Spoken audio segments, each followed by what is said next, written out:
There we go. Andre, Dominique, cameras on. Let's get started for today. The review questions for units 7 and 8. Let's jump right into it.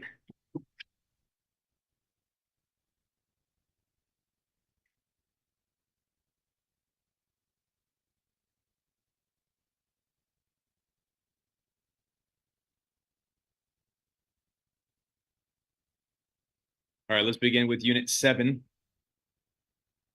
I'm going to take over for these questions. If you have any concerns, do not hesitate to ask. If you need an explanation, I will provide one to you.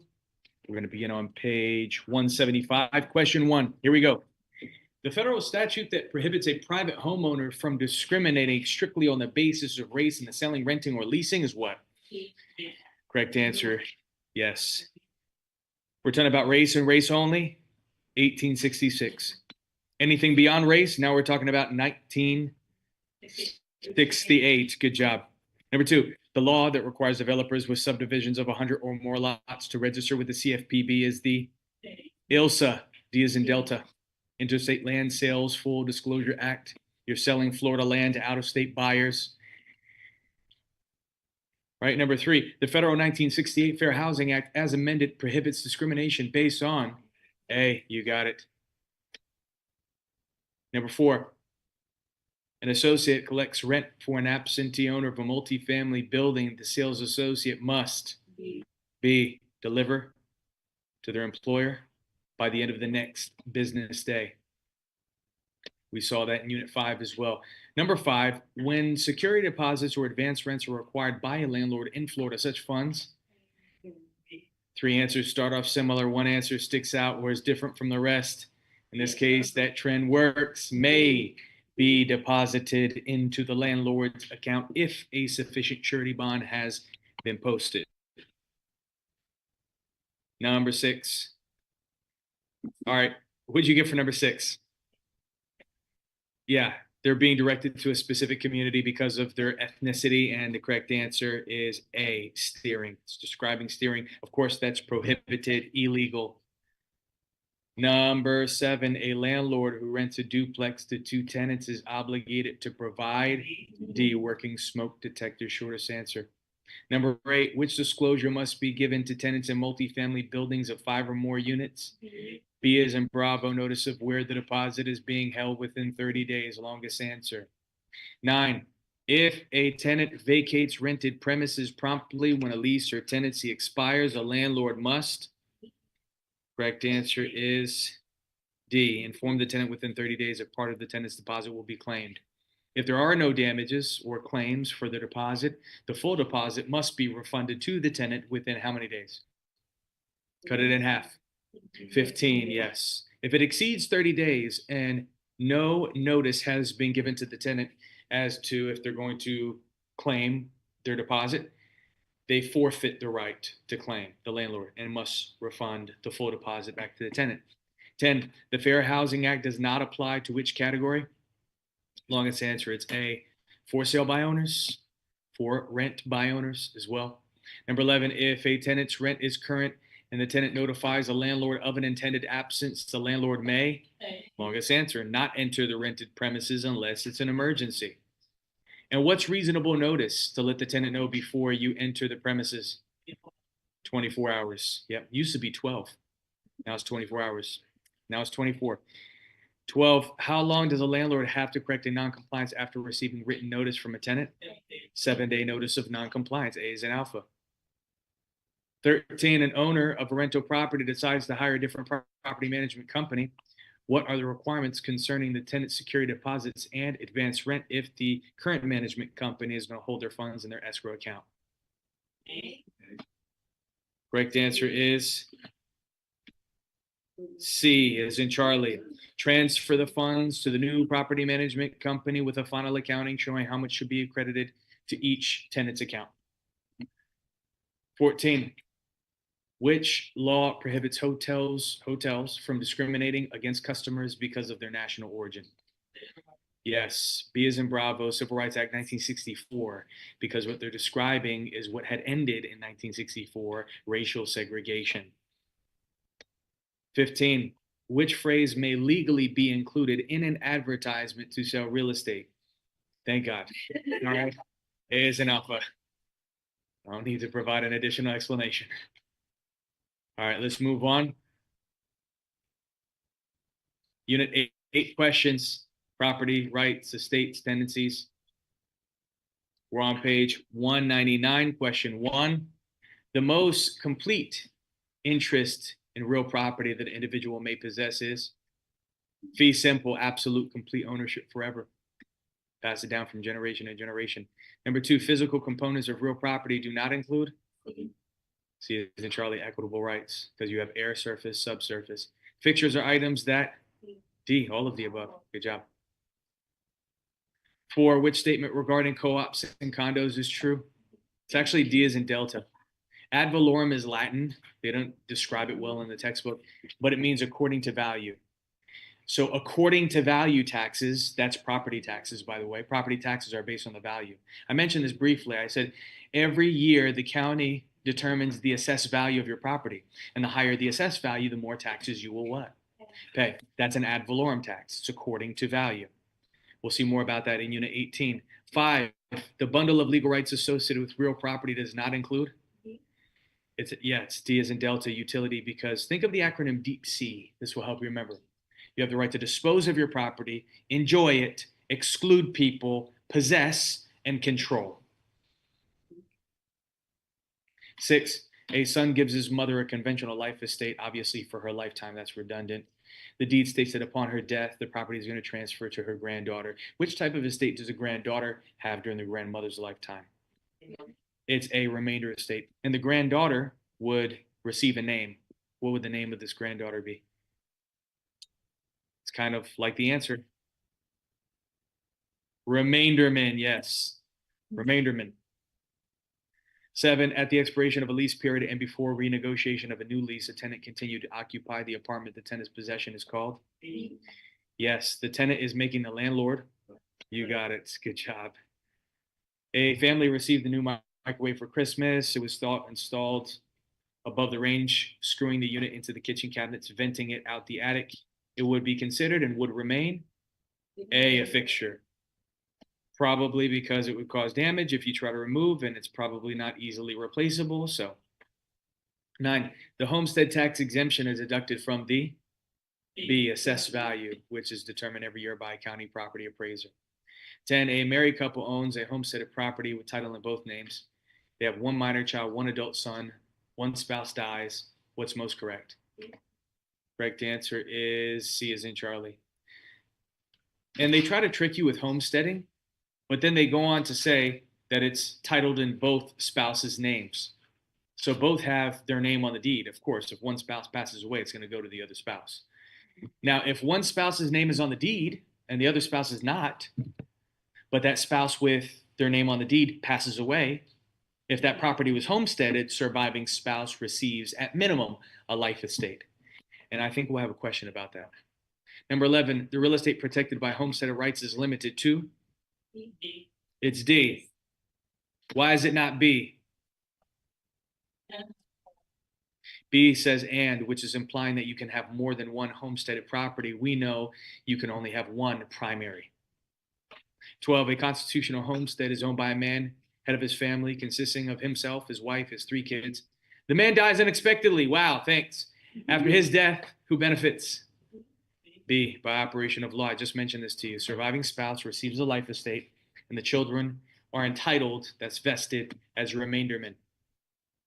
13, which estate features the right of survivorship? There's only 2 choices, joint tenancy, which is not here, and the correct answer, which is B. The only difference between estate by entireties and a joint tenancy is that this, your correct answer, letter B, is between a married couple. It's just like a joint tenancy, but between a married couple. So it does also include the right of survivorship. 14, Chapter 475 of the Florida Statutes defines real property as any interest or estate in? Yeah, look at all the other ones. Cemetery, mobile, cemetery. No. Correct answer is D as in Delta. 15, in Florida, co-ops and timeshares are regulated by? Answers in the question. It's B as in Bravo, Division of Florida Condos, Timeshares, Mobile Homes. 16, a condo buyer has how long to cancel the purchase contract after signing an agreement with a keyword developer? 15, because it says developer, that's an indication that it's new. And if it's new, you have 15 calendar days. If it's resale, you have 3 business days. So that might have been a mistake, but hopefully now you understand why. 17, developers of condo projects with more than 20 units must give buyers a shortest answer, sticks out from the rest, copy of the prospectus, which is a summary of all of the important disclosures, by the way. 18, which characteristic applies to condo ownership? It is D. When you buy a condo, you do get a deed, unlike a co-op. Corporation holds a deed in a co-op. 19, all these apply to constitutional homestead exemption except it's D, because it's not automatic. It's a stipulated agreement between spouses to hold the property together in entirety, Tennessee entireties.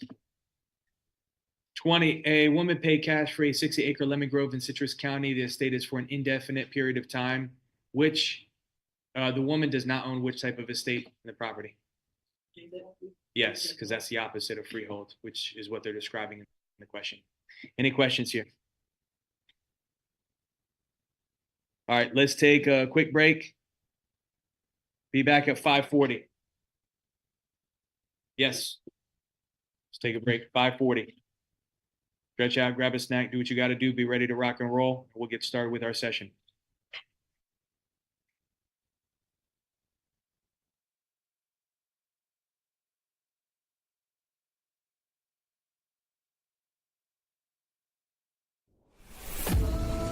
In an era where online education often falls short, there's an oasis transforming the digital learning landscape.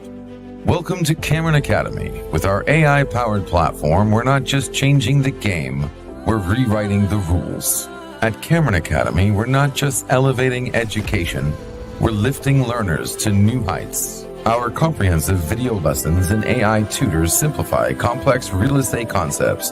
At Cameron Academy, we do more than prepare you for your exams. We equip you with the essential knowledge for a successful career in real estate. Break away from the traditional. Think computerized exams, a convenient study app at your fingertips, and AI support, but wait, that's not all. Live chat support when you need it, AI-driven text-to-speech content, your own personal AI tutor, and instant online certifications. This isn't just education.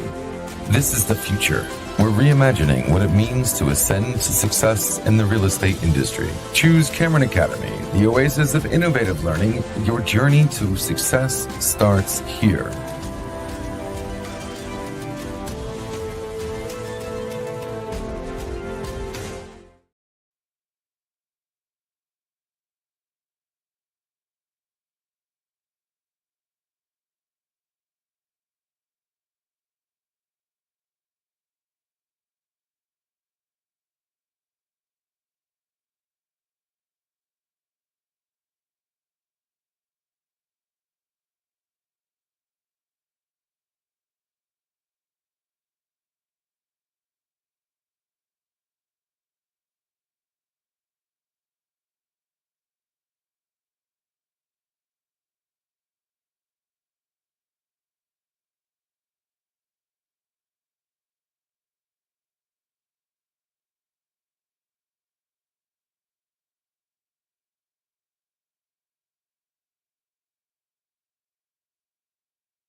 All right, it's time.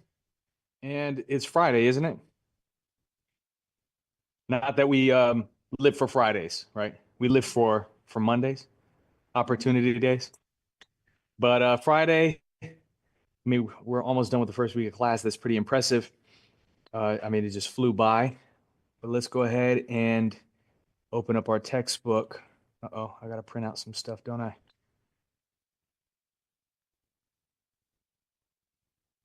To Unit 9. Today's going to be Units 9 and 10. We're going to start with 9.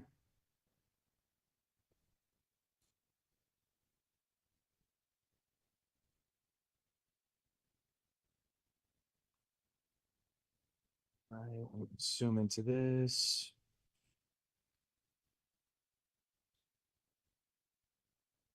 Right. One right there. Okay.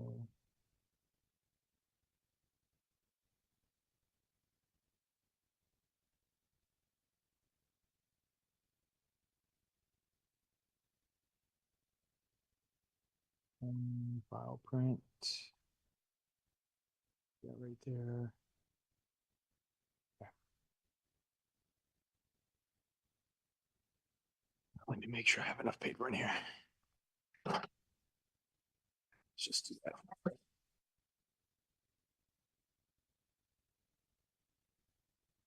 All right. Starting with Unit 9. Gosh, man, today is one of those days, I tell you what. I must have drove 200 miles, felt like. Just running around, trying to get this property finished, wrapped up, renovated, and listed. It turned out really nice. I'm definitely happy about it, but gosh, man, it was a lot of work. My back is feeling it. Anyhow, let's get started with Unit 9, titles, deeds, ownership restrictions. Do you think it's important for us as real estate professionals to have knowledge of titles and deeds? Maybe just a little bit, right? Of course, big time important. And we're going to see a whole lot of key terms within this unit. But let's begin on page 202. A lot of us use the term title and the term deed interchangeably because we think it means the same thing, but I got to tell you right now, they do not mean the same thing. And you need to know the difference as a real estate professional, just generally speaking as well, so that we're speaking the same language. We have the same jargon, right? And it's not a vehicle. Remember, real estate is not a vehicle, so don't think it's just called title. That's what we call the physical representation of your ownership for a vehicle, but not for real estate. So now let's describe the difference. It's on line 8. A person who holds, and it could be an entity as well, but a person who holds ownership rights within the property is said to have what? Title in the property. So title just describes somebody that has ownership rights within the property. So it's a describing term, right? But it's not your physical representation of your title. It's not your evidence of title. It's just describing that somebody has ownership rights in the property. Does that make sense? So what is that legal document that we use to show proof of title? We actually use this document to convey title, transfer ownership rights from one individual to another. That's the deed. You understand the difference now? Okay, so let's repeat this once again. A person who has ownership rights is called having title. But the physical representation of your title is, yes, it's the deed. And we won't see that here, but we will encounter this in just a moment. I just want to inform you of this. So if somebody says, okay, we'll prove that you're the owner, and you provide a copy of your deed, that's evidence. It's the physical representation. So when I sign the deed from my family over to you and your family, I am giving up my title so you and your family can have title. Title just describes that you have ownership rights. The deed is your representation of that. I mean, I can't repeat this enough because I can almost guarantee when we take our exams, we might get a little bit confused. I want to make sure we eliminate that confusion. Person who has ownership rights has title, but the deed is a piece of paper that shows proof of your title, ownership rights. So title is just ownership rights. Now, you might wonder, how do we acquire legal title? There's a term we use to describe this. Starts with an A. It's on line 19. It's what? Yeah, but what's the root word of alienation? It's alien or alienate. What does it mean to alienate yourself from something? Yeah, to separate from, to cut off from, to sever from. In real estate, it refers to the legal separation of you from title. Title just means what? Ownership rights. Perfect. I'm going to repeat it again. Now, you can separate voluntarily. Give me an example of voluntary separation of you from title. Selling it, giving it away. That's a great example. Or involuntary alienation could occur. Not voluntarily separating yourself from ownership rights. Yes, exactly. We're going to discuss some very specific examples of this that you're going to be tested on. There are two in particular that you need to know about for voluntary separation, willingly separating yourself from ownership rights. What's the first? Starts with a D. We've heard this. Deed. A deed is a physical representation of your title in the property. But once again, if I sign that deed over to you and your family, it's supposed to be a voluntary form of alienation. I'm doing this willingly. That's why this document, when it's signed by somebody transferring ownership rights, it's notarized. It's witnessed by two adults. And it's voluntarily delivered to the new owner. We call them the grantee, and accepted by them.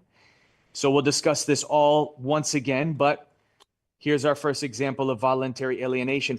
So it's a legal document used to transfer title. And then we have another legal document called a what? Yeah, we talked about this previously, didn't we? Have you heard of a last will and testament? You'll even see that here, specifically on line 36. Now, you cannot prepare this after you pass away for obvious reasons, okay? You have to be proactive and prepare for the inevitable, and prepare this before your passing to make sure your property is designated to the individuals and companies that you want it to go to. Does that make sense? So if you need help with this, there's estate planning lawyers that can assist, and they charge for this service. But it would be wise to make sure you have a game plan so that way your relatives are not trying to duke it out. And we've seen so many stories about that, haven't we? Now, if you pass away and you prepared a will before your passing, there is a term we use to describe this. It's called what? Testate. It's in bold on line 35. Once again, think of last will and testament. This is where it derives from, where it roots from. Okay. I want us to go to the next page, page 203. And this is interesting because there's terminology associated with a will that you should be aware of. At least I saw this on my exam. If you're a man, probably the lines are blurred on that nowadays, but anyhow, if you're a man and you leave behind this legal document designating property to certain individuals, they call you a what? They call you a testator. If you're a woman, they call you a testatrix. Don't ask me why. Now, that's my American accent. This is a French term. What is it? Testator. Okay, yeah. I just think of Grand Prix, right? Yeah. Testatrix. It just doesn't sound right. But now, here's the thing. Whether you're male or female, you can leave behind property. And you can leave behind real property or personal property, right? Give me an example of personal property you might leave behind to somebody. Yeah. What about real property? Yeah. Piece of land. And you'll see that here. If you leave behind real property, they call it devise, like a house. And the person receiving has a name. They're called the devisee. It's probably the first time you've heard of that. Or you could leave behind personal property. The personal property you leave behind, like money, is the most common example of this, right? The personal property is called bequest. And the person receiving, probably the only term you recognize, is called a what?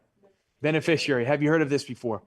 And this is what you see on television shows, movies, telenovelas, and so forth. Anyhow, Now let's talk about involuntary alienation. You gave me a great example. You talked about non-payment of debt that resulted in losing your property, but let's go through some very specific examples here in front of us that you're going to be tested on. If you pass away without a will, what happens to the property? Because now we have to figure out who the property goes to, correct? Yes, okay. But that's not the terminology we see here. I want us to work on this together. If you pass away, look, I'm highlighting without a will, they use a term to describe it. It's called what? Yeah, testate is with a will, intestate is without. That's easy to remember, correct? And what automatically happens with your property? Well, that's what the term is. Your property is descended to your closest relatives. That's done through the probate process. You remember that, right? Look, it's right here. It says legal descendants. Your legal what? I'm highlighting heirs. Your lineal descendants, closest relatives, next to kin, if you've heard of this before. Are you with me so far? Okay. So how does it typically work? Well, if you have kids, well, if you have a spouse, goes to the spouse, then the kids, then mother, father, then brother, sister, then extended family beyond that. And you see people that pass away with no relatives. And what happens with the property? We'll talk about it. Well, that's what we see next. Right? People pass away without any relatives. The state will try to find relatives of this person who passes away. They'll post public record. They don't try that hard. They put it in like a public newspaper, a local gazette or something like this. And then if nobody claims, what happens with the property? Well, your property is, this is how they describe it, is escheated to the state. Sounds like you're getting what by the state? Sounds like you're getting cheated by the state. That will help you remember. It's easy to remember for that reason. Keyword cheat, right? Now, do you think the state wants a responsibility of maintaining this individual's property? No. What do they do with it? Sell it, yeah, most likely at a public auction, typically held online, but sometimes they're in person. Have you ever seen those estate sales where they're selling not just the contents within, but the actual physical? Yeah. Now, something very interesting, another form of involuntary alienation that could result from this. Adverse possession. I mentioned this briefly yesterday. I even showed you the video was something about something different. That was about open houses, but I usually show a video about somebody who tries to inhabit the property without the owner's consent. What do we call them? Yeah. So most people know them as squatters, but that's not an official term. It's just how we describe them. It's easy to remember. So we can think of that, but the official name for the rights they have is called adverse possession. And some people might call it squatter's rights. How does this even exist, right? Where you don't own the property, you try to inhabit the property that you don't own and try to take over possession of property you don't own. It's just, what? I can't just leave property that I own and save it and keep it in my family for generations. I have to keep an eye on it like a hawk, just in case somebody tries to break in and try to live in there. It's crazy that this exists, but it happens more often than you might think. You'd be surprised if you did research on this. So let's talk about the conditions that have to be present if the squatter wants to take possession of that property. Think of the acronym HOTCAN. Gotta love these acronyms. Let's go through it together.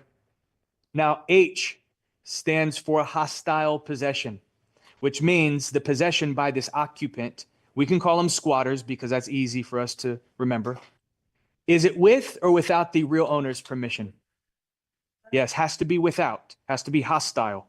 So if the real owner is not taking legal action to get their butt out of the property, like trespass them, charge them for breaking and entering and so forth, what's going to happen? Well, the squatter is just going to continue to inhabit unopposed, right? O is for open possession, meaning they don't hide their presence to the real owner. And look on letter N, nor do they hide their presence to the public. Like the neighbors are aware of their inhabitants. They might not know that they're squatters, but they're aware of their presence because they don't hide, and that is a condition that has to be met. Can't be sneaky about it. Got to be out in the open. T is for taxes. If the real owner is not paying property taxes, the squatter must pay taxes for the years they occupy if they want to make a claim. And you're probably thinking, how is somebody who is not the owner pay property taxes for that property? Listen, the county doesn't care who pays property taxes. They just care that taxes are flipping what? Paid. So you can go online and look up my properties and pay property taxes for me. Please. Just start living there. Now I feel like I'm giving you bad ideas. Technically, yes, but there could be some legal action that's taken at that point. Of course, that story I told you about where somebody signed a fraudulent, it was falsified a signature, forged a signature on a lease. And then with that legal document, they say, hey, listen, I have a lease. And then it puts the police in cuffs. They can't do anything about it because now it has to be handled in a civil way. It's a civil matter, it has to go to court. And then you have to prove that it was a forged signature and all of this stuff. Yes. Yeah, we're going to talk about it. C is for claims. After a certain time period, they have to make a claim. Well, they have to make a claim in order to get possession. Hold on one second. And you'll see that specifically next to A. You have to prove how many years? 7 or more consecutive uninterrupted years without the owner's consent. You have to somehow prove it. Maybe maintenance of the property, maybe utilities for 7 years, but you have to somehow prove 7 years. If you can prove it, then you can make a claim and you could potentially take over this property. There was a really popular story about this right after the housing market crisis of 2008. So there were so many properties that were left vacant because they were in foreclosure, but the owner abandoned them because maybe they took off to another country or whatever. A whole lot of fraud was going on at the time. You know about this. Not that you're the fraudulent, the cause of it, but you understand what I'm saying because we know the history, right? And somebody just decided to shoot a music video. It was like a local rap artist in South Florida in this vacant home. It was like a mansion, and eventually just decided to stay there unopposed, turn on utilities. The utility company doesn't care, right? And lived there for 7 years. They took over possession. Okay, Andre, you had a question? Is that, or Yes, Hubert? yes, sir. I Andre, did. okay.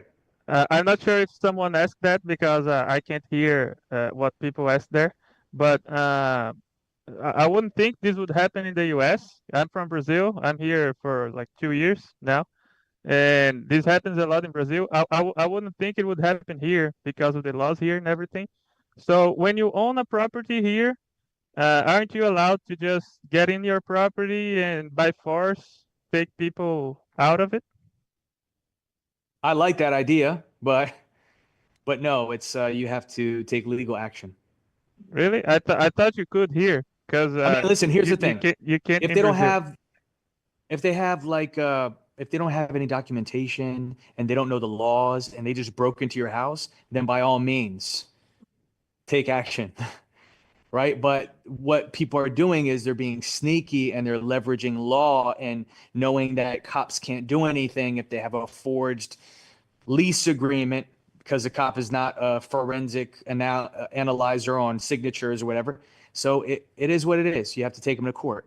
But yes, it happens not just in Florida, all over the nation and in other countries. I have had students in the past that are from DR, PR, and they said, yeah, we had farmland in PR. We had tons of acres. It was in my family for generations. And somebody decided to build a farm.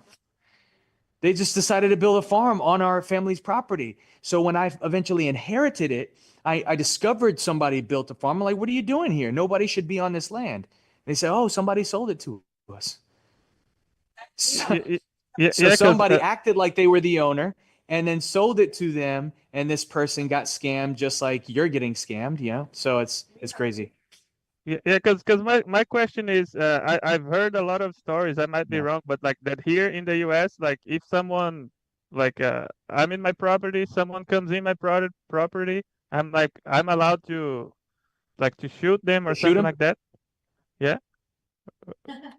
That's what I'm not gonna tell you to that's shoot what somebody. that's what I Okay? heard. If you want your real estate instructor to tell you to shoot somebody when they go, no, I'm not going to. That's That'll be the not first what I thing mean. that comes out of your mind when they say, what happened what- here? Well, what- my real estate I took real estate class. He said it's the law, and no, I'm not going to do that. Look it up. But listen, if it was me, I would defend my house by all means.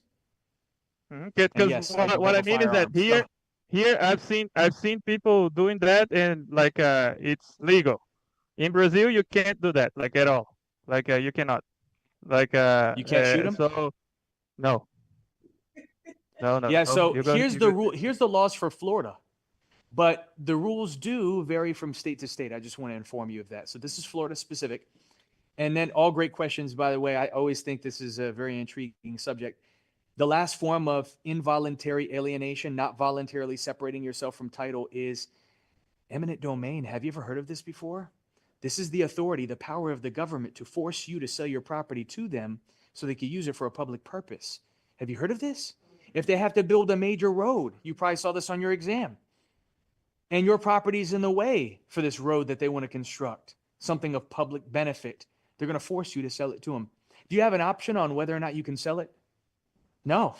Eventually you have to sell. And I said sell. They're supposed to give you fair market value, but what they think is fair. And at that time as well, what if you had no intention of selling at that time because you're thinking, man, this property, it's a gold mine. In 20 years, if I just keep it in my family, it's going to be worth millions, right? But no, they need to use it right now. They need to take your property right now. So they're going to pay you what it's worth at that time. Just like what happened with the Orlando City Soccer Stadium. Anybody familiar with this? Has anybody been to one of those games? Yeah. So that whole property where the soccer stadium exists, that was the Paramore Heritage District. Well, now it's the Heritage. It used to be called Paramore. And it had a lot of crime, had a lot of poverty in this area. And it had a bad name for it. Let's just say that. They decided somebody that owns a soccer club from Brazil, I forgot what his name is. Maybe Andre, you know the name of the soccer club owner. But anyhow, he came to Orlando, said, we want to bring a team to Orlando, and this is how many jobs we can create. You see, smart. They brought it to the city, the commissioners. This is how we can stimulate the local economy. And it's just good PR because Orlando's an attraction. Let's make it more of an attraction. So it was all green lights from the city commissioners.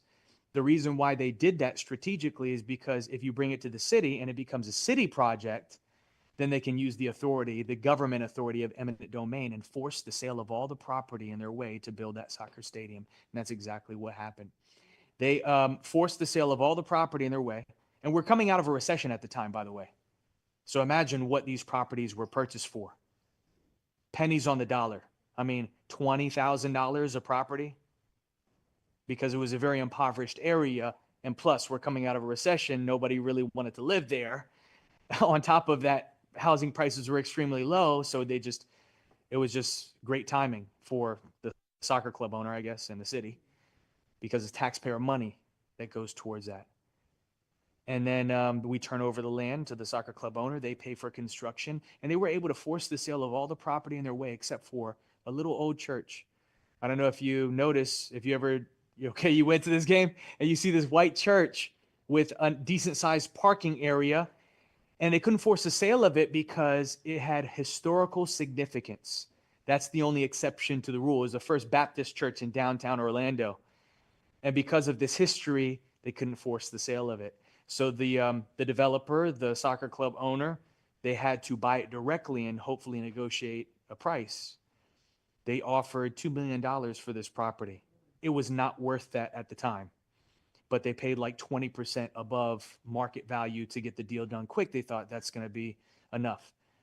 They counter-offered the people that own the church. They said, we want $12 million.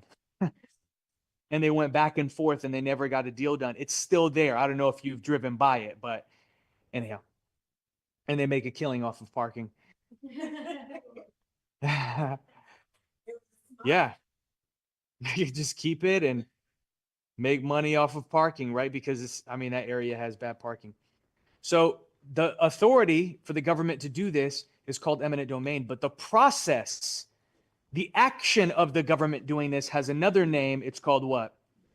Yeah, think of them condemning your property. This will help you remember. Any questions about this?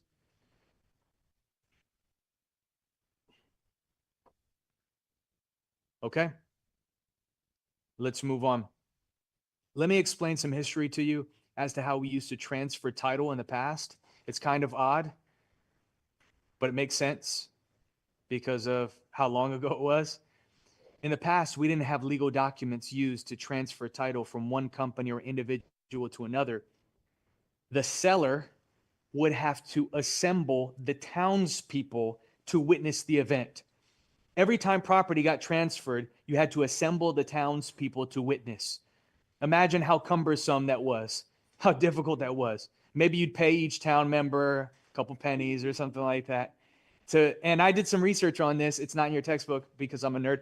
And I found out you needed at least 10 townspeople from different families to witness the event of transfer. And the seller would orally announce to the townspeople that they're transferring this land to this new family. And the seller would symbolically do the deed. This is where the term deed comes from. If you were ever confused by that, why is it called a deed? It's because the seller would do the deed in front of the townspeople by handing the buyer a twig or a clump of dirt in a jar, a physical piece of the land in front of all the townspeople. And then the new owners would accept it, and that was good enough to prove that this family is a new owner.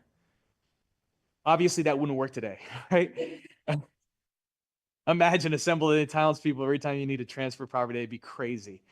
Today, we have legal documents used to convey, to transfer, specifically the deed, right? Because you could buy property yesterday, sell it tomorrow. So we use this legal document to streamline the process. Now, what do you need to know on page 205? Today, there are two types of notice for transfer of title, and they have equal legal priority. Both types of transfer of title are appropriate. Actual notice for transfer of title. Both involve a deed, by the way. Both involve the legal document called a deed. So actual notice is me signing the deed over to you and your family and you accepting it. And that's good enough. If you have that deed in your possession, that's proof that you have title in the property, correct? You can stuff it in a, shoebox.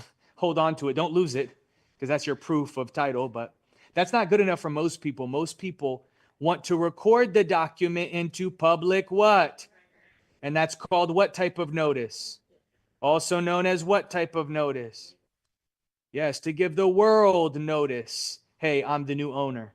And you can easily look it up in public records. Anybody own property, raise your hand. Anybody own property in Orange County, raise your hand. Okay. Not Orange County? Okay. Can we use your property as an example? Yes? Do I have permission? Okay. I'm going to show you something real quick. This is how simple it is.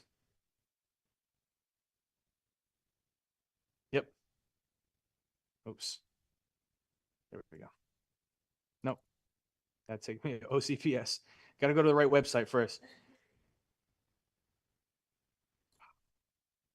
OCPAFL. There we go.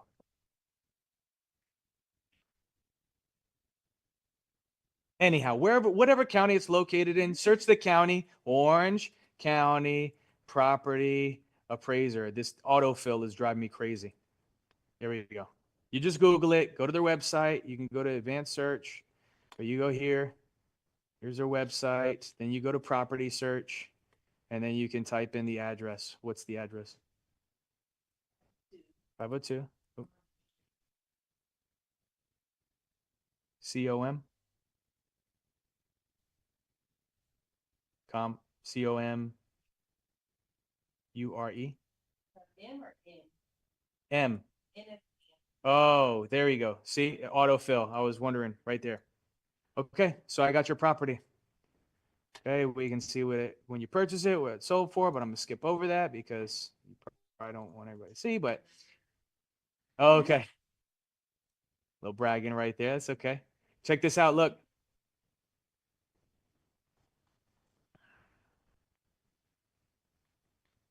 That's your deed.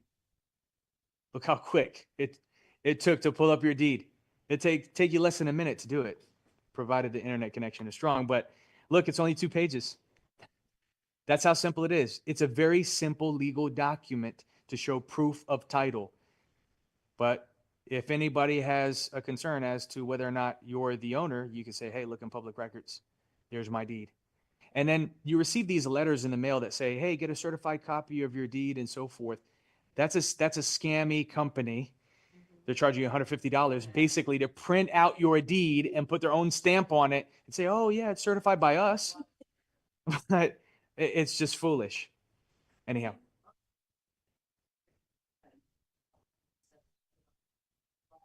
Oh, yeah.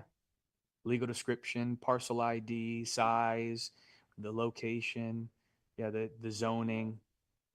Every county has their own property appraiser's website. So you can type in Lake County property appraiser, Polk County property appraiser, Osceola County, all of that. Each one has their own. Can But let's multiple, move on. I just wanted you to see that question. can multiple people be on a deed?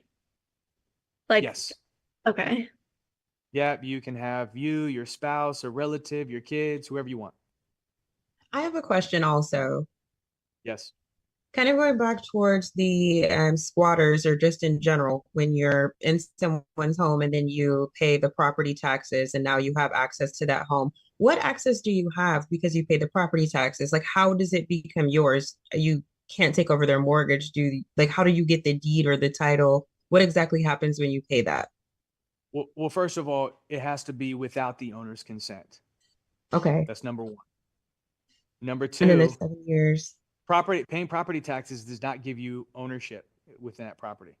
It doesn't So give you what- any type of right. It's just a what does condition it- that has to be met if property taxes are not being paid by the real owner. Got it. Okay. And then I have another question kind of on that too, Yes. because I've just seen Sure. things where you can see people talking about, they paid someone's, I'm not sure what it is. I'm thinking it's property taxes as well, where you can We're find talking about a something. tax lien certificate. Yes, that. So if you pay that, do you get the deed to the home Nope. or the deed to the mobile home or whatever's happening? No, it's one of the investments I make as well. And Okay. I'll talk more about that in Unit 18 because Unit 18 is dedicated all towards that specific topic and other topics relating to taxation. Perfect. Thank you so It's all much. about taxes. Yeah, Okay. no problem. We'll talk about tax deed sales. We'll talk about tax lien certificates. All of that is going to be in Unit 18. So good question, but we will see it later on. Now, before a document can be recorded into public records, or just in general, for a deed to be valid, it must be acknowledged. What does it mean to have a document acknowledged? Notarized, perfect. Yep. Now, Florida law does not require that documents be recorded into public records. But if you do decide to record into public records, it would have to be notarized. Let's continue on. Let's go to the bottom of this page. Before you purchase a Excuse me. property. Yes, question. Sorry, Michael, just a question. If someone decides not to, I think would be foolish, but if someone decides not to register public, when you log in the site that you just showed us, would show the last owner's deed? Yes, that's correct. Well, yeah. So everyone would think it belongs to the other person. That's correct. Okay. Yeah, because this is how people verify that you're the owner. They would go to public records. It's the easiest way to do so. Otherwise, do you have evidence contrary to that? And if you can provide the physical deed that says it was signed over to you, that's evidence. And that would suffice. But I digress. Before you purchase a property, to make sure there's no issues with the title, ownership rights, what would you perform? What would you pay for? What service? It's called a title what? Search. Yes, a title search. To reveal any title defects, any problems with the title, such as a lien. And we'll talk about what liens are. Question. Yes. Yeah, yes, we'll talk about that specifically. But there are two things that they review before they give their opinion of title in this title search that you pay for, the service. The first starts with a C. It's called a what? How important is it to know that the person that's trying to sell you the property is the legitimate owner? It's so important. So you want to verify ownership of not just the person that's trying to transfer it to you, but also how did they get ownership and the person before them and so forth. It's the chain of ownership. Does that make sense? Hence the name, chain of title. And just as important, if not more important, what do we see? Starts with letter A. Yes, this is going to reveal all the legal history associated with the property. You'll see property items recorded in the public records.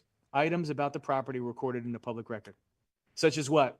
Mortgages, liens, judgments, unpaid what?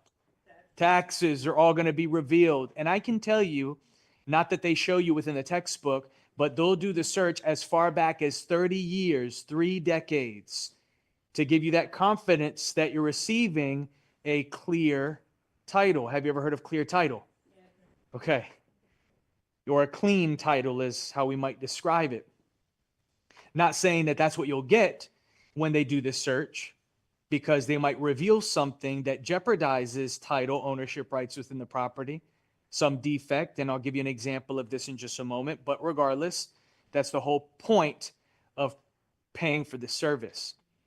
Once they review the chain of title, chain of ownership, and the abstract of title, the legal history, they're then going to give their title what? Opinion, or opinion of title. And look on line 8. The whole purpose is to tell you whether or not the title is what? I'm highlighting it. It's italicized. Marketable, merchantable, easily transferable is what that means. Is it easily transferable because it's clean? Or is there something jeopardizing the title and jeopardizing transfer of ownership rights because of this issue? That's the whole point, and that's what you want to be revealed. Now, easy reference of this, think of like a precious stone, like a diamond, for instance. If you have a clear diamond, then it's worth the weight in carats, right? Depending on the clarity, you get more value, and the cut of it as well. It's similar to a home. If you have a clean title, you can expect to at least get market value, and then other things like condition and size and so forth will also factor in.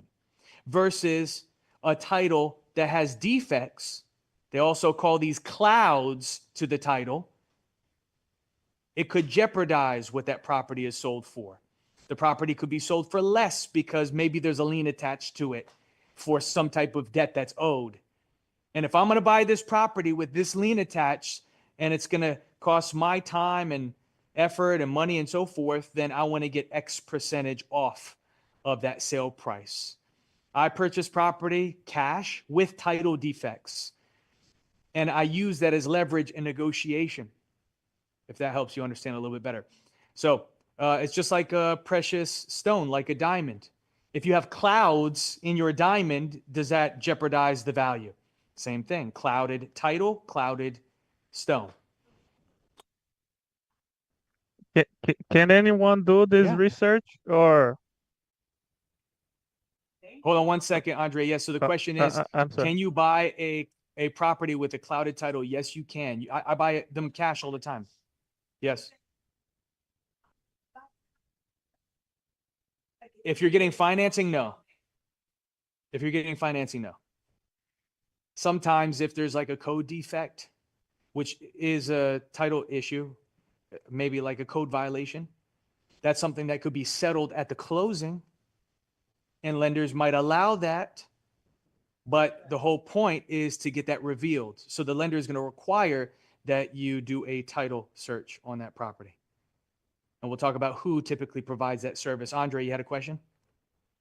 Yes, and sorry for interrupting, because we can't hear when they're saying so.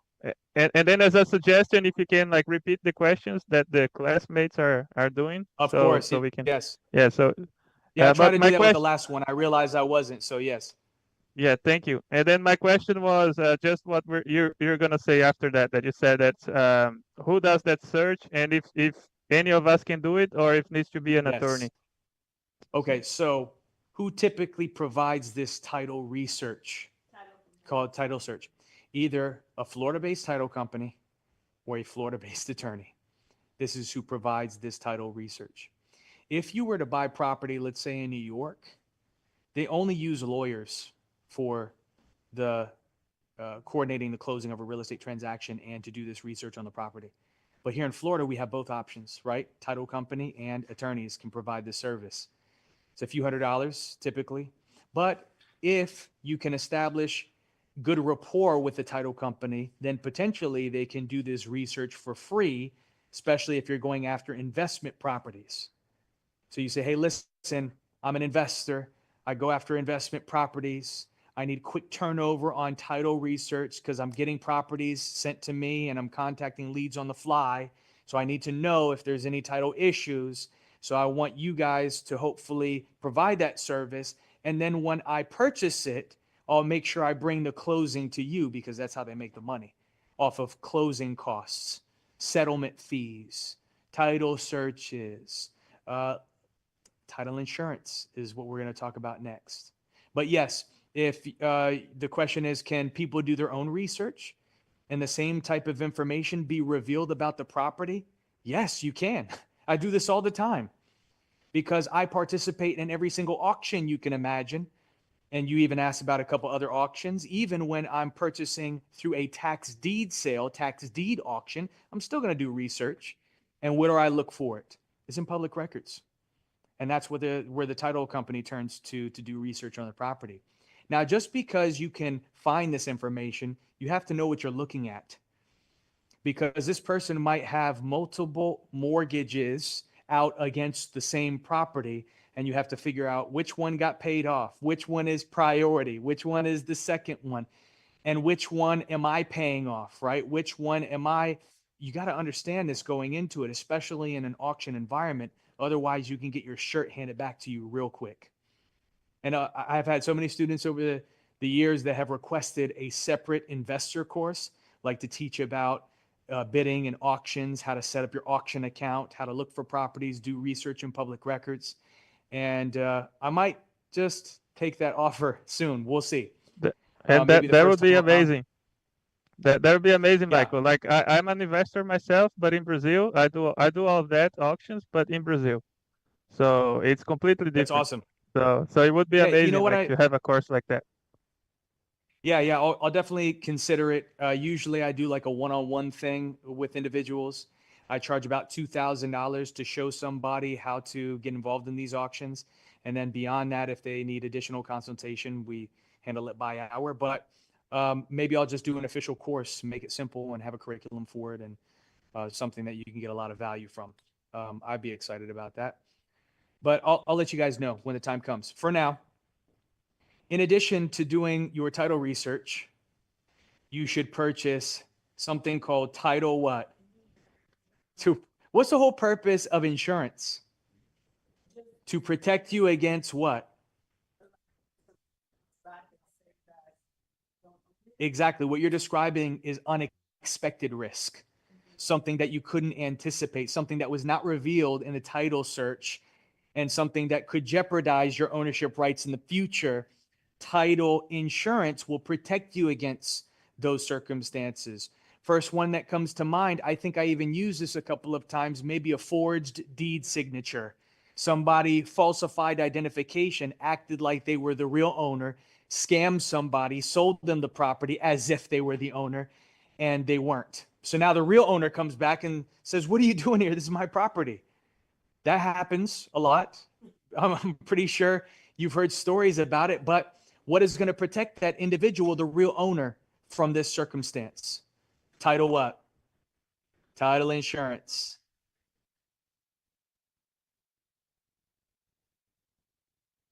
Yeah. And you can hold them legally accountable for it as well. They take on liability for that. So if you're scamming people, listen, the truth eventually comes out. And these individuals are going to get caught and they're going to have to suffer the consequences of that. Unfortunately, it's more like a white collar crime. So who knows how long the sentencing is going to be and then how you get those damages out of them. If they're scamming people or they have that type of characteristic, who knows if they're even in the country anymore, you know?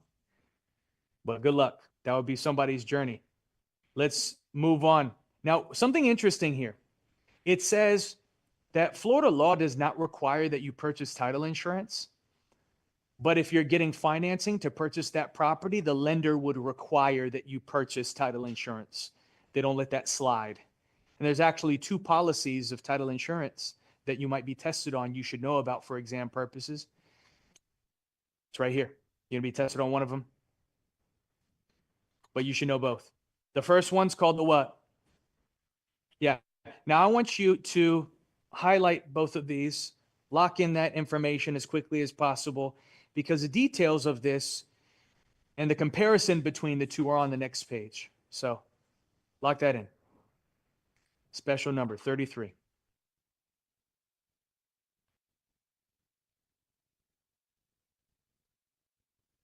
Okay. On page 207, here we go.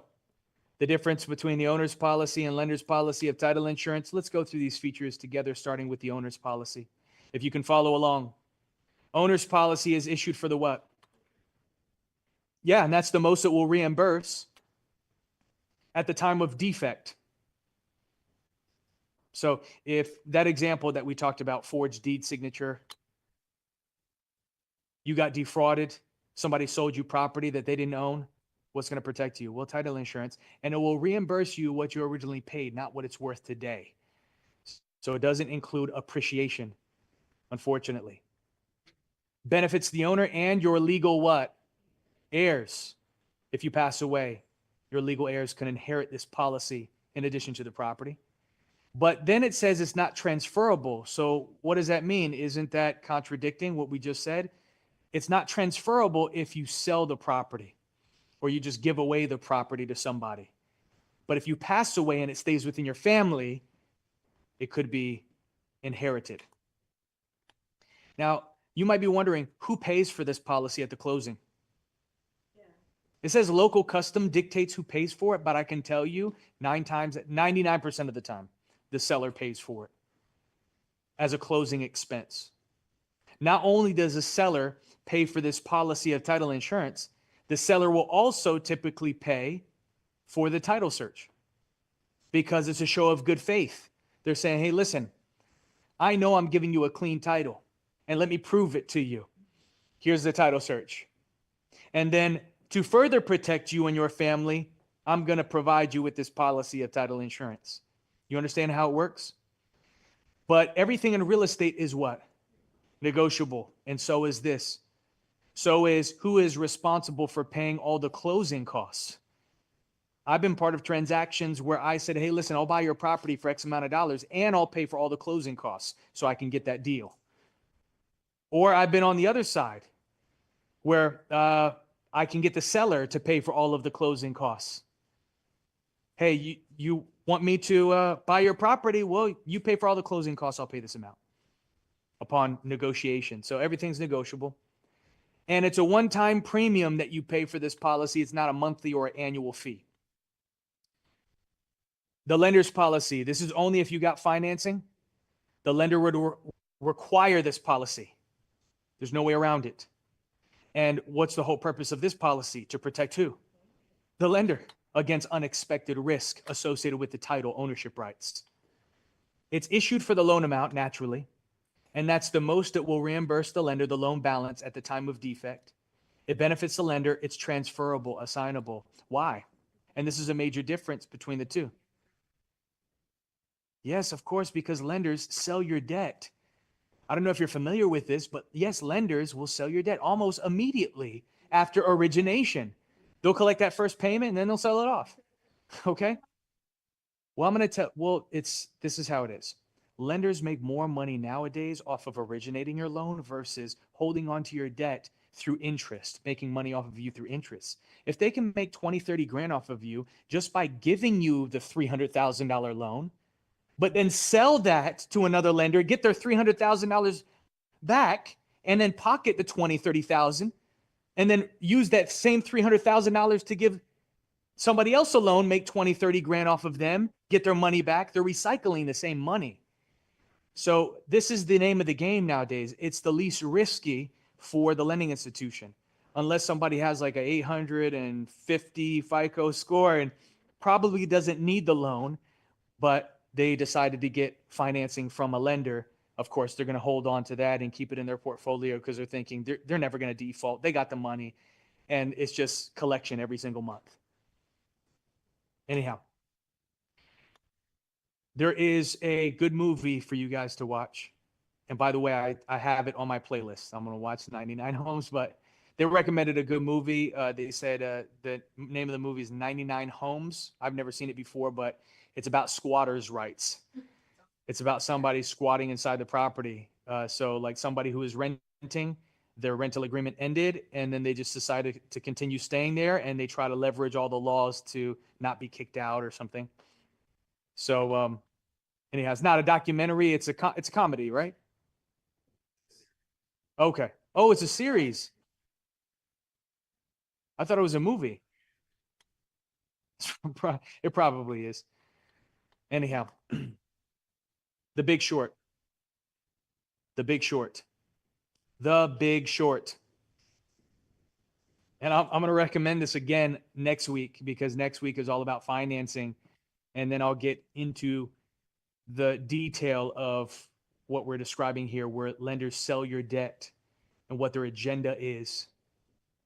Do you know the qualifications that you have to meet to get financing are not even by the lender? Where do the qualifications come from? Yeah, whoever is buying the debt from the lender. So the lender is already anticipating that they're going to sell off your loan, sell off your debt before they even originate it. Because they're thinking, hey, listen, we know that if it meets this criteria, then this agency is going to buy it from us. So then they say, you have to meet this criteria to get the loan from us. But they're just a middleman, essentially. It's very interesting, the world of lending. The borrower pays for this, of course, at direction of the lender, and it's a one-time premium. Any questions? Let me ask you specifically, this is just general information. Do you think that you are qualified to give your opinion of title as a real estate licensee? Should you give your opinion of title? No, do not. You'll see this right here. Licensees are not qualified to give opinion of title. You should use the services of a Florida-based title company or an attorney, right?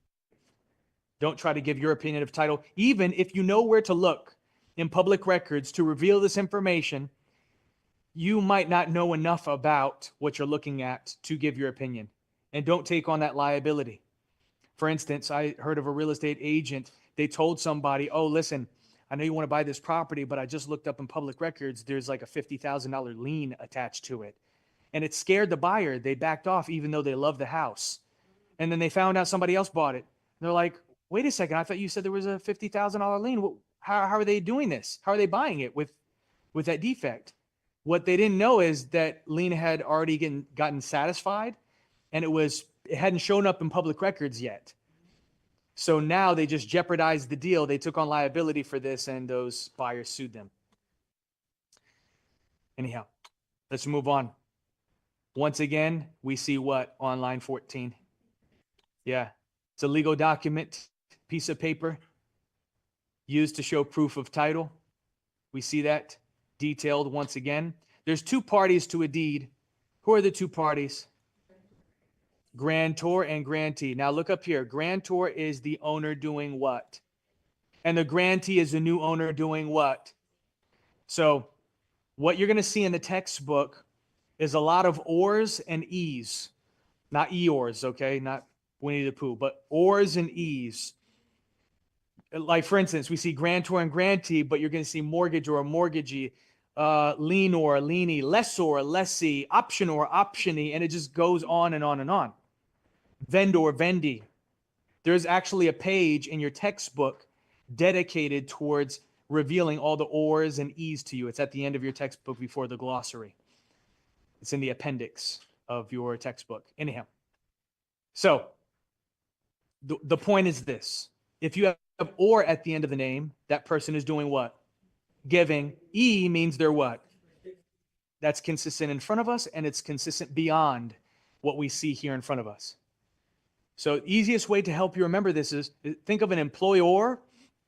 That's the company giving the job, and the the individual receiving the job. I want you to highlight this as well. Title passes at time of voluntary what? Delivery and acceptance. I mentioned that to you. When the grantor delivers a valid deed, we'll talk about what it takes to make a deed valid, is accepted by the grantee. We'll come back to that. We got a few more minutes, then we're going to take a break. Sound good? All right, the various parts of a deed, they're in order as it appears on the deed. And what I like about this section, check this out on line 7. For instance, the premises section. In parentheses towards the end, it says, see item 1 in figure 9.4. Well, that's on the next page, page 209. And look, all of them are labeled. You see item 1? That's the premises section. And look, it's only one page. A deed is a very simple legal document. Most people can read through a deed and understand exactly what's going on. And all it's doing is painting a picture of who was involved with title transfer, what did you transfer it out of, when did you transfer it. So it's all of those wonderful details. Because of the type of deed it is. And there's 4 types of deeds that we're going to describe. We'll see that as our next subject. Because it comes with a certain level of protection, a warranty, a guarantee. You know what a warranty is when you buy an appliance, right? So that's what comes with this warranty deed. We'll come back to it in just a moment. But let's talk about these sections. The premises section. They call it the premises clause. It names the parties to a deed. Who are the parties involved? Grantor and grantee, their marital status, the address, and the date of the deed. Look on line 9. The date of the deed should be the date of execution by the grantor. The date that the grantor signed it. And we'll talk more about that in just a moment, because there's an important aspect of that. Next, we see the consideration section. Well, actually, it's part of the premises section. It also outlines what you exchanged title for. Did you exchange it for cash or something measured in terms of money? Guess what? Look up here. That's called valuable consideration. Or did you exchange title for love and or affection? Well, guess what? That's called good consideration. And that's going to be outlined within your deed as well. For instance, if you give property to your child, what type of consideration do you think that's most likely out of? Valuable or good? Probably good, unless it's my family. Next, we see the granting section, the granting clause. This section describes or uses words to describe how you transferred title. Look at the words they use. Did you grant it? Did you give it away? Did you bargain? Did you exchange it for something? Or did you sell this property? That's going to be within the deed as well. The legal description of the property is not just the address.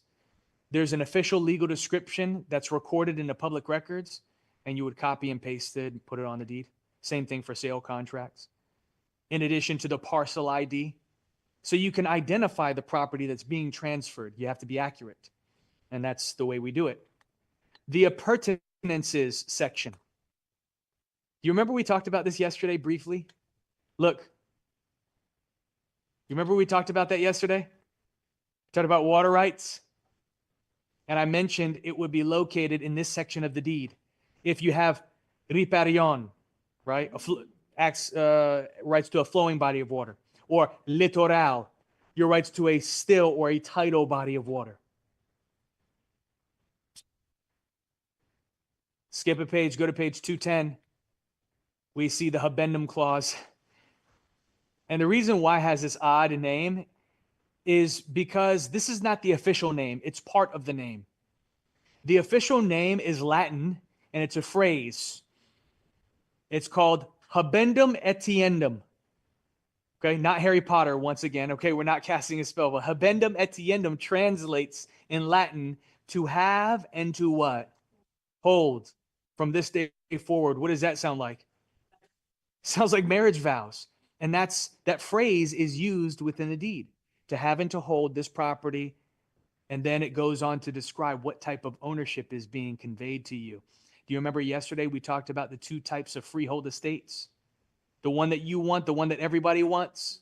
Fee simple, or the one that's measured by somebody's lifetime? A life estate, yes. That's going to be located on the deed, what type of freehold estate you have. The covenant of season clause, and yes, that's how you pronounce it, like the 4 seasons. This section, depending on what type of deed you have, outlines that the grantor promises they own the property and therefore they have the right to transfer title. Why does this, basically it's like an affidavit. Why do they make the grantor promise that they're the legitimate owner and have the right to transfer title? Because people will try to sell property that they don't even what? Own. So that's why this attestation exists. I want you to highlight this. This is very important. And I want you to write this down next to it. Before a deed can be transferred from one company or individual to another, it has to be made valid. So you need to know what it takes to make a deed valid. Write down valid deed next to it. This is what it takes. It's right here.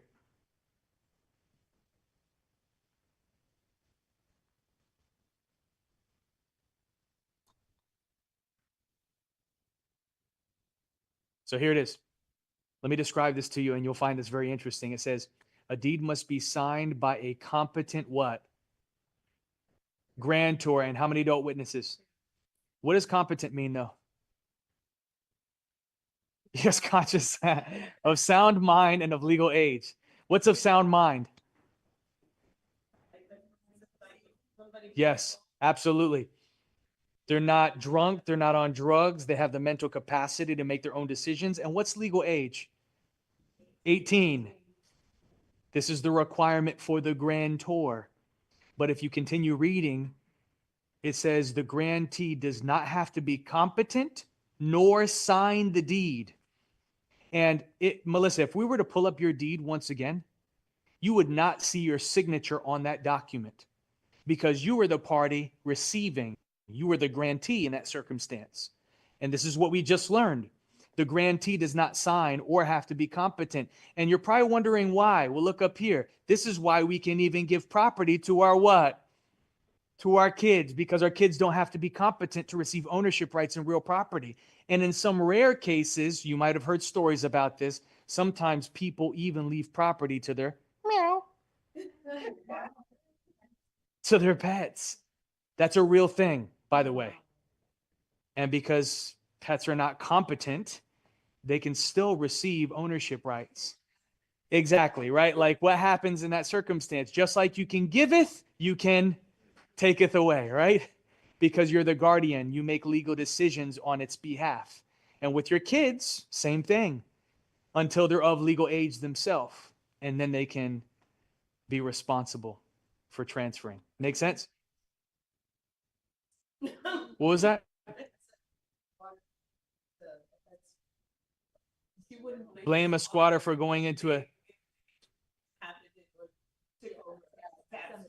Oh, got you. All right, yes. There's a very, very famous story about this in New York. It's old New York money, old New York real estate, like prime real estate worth tens of millions of dollars. I mean, it's like developers were salivating over it, but the family would never sell. And the little old lady, she had spite for her people that were going to inherit it from her, so she left it to her cat. Yes, very famous story about it. Look it up. I mean, anything is possible. I saw somebody get married to a turtle yesterday. So, yeah, I saw it on the news. Somebody got married to a turtle. It might be an old story, but I saw it. Yeah, it's some Asian guy who got married to a old tortoise. Yeah, I guess so. I've seen crazier things.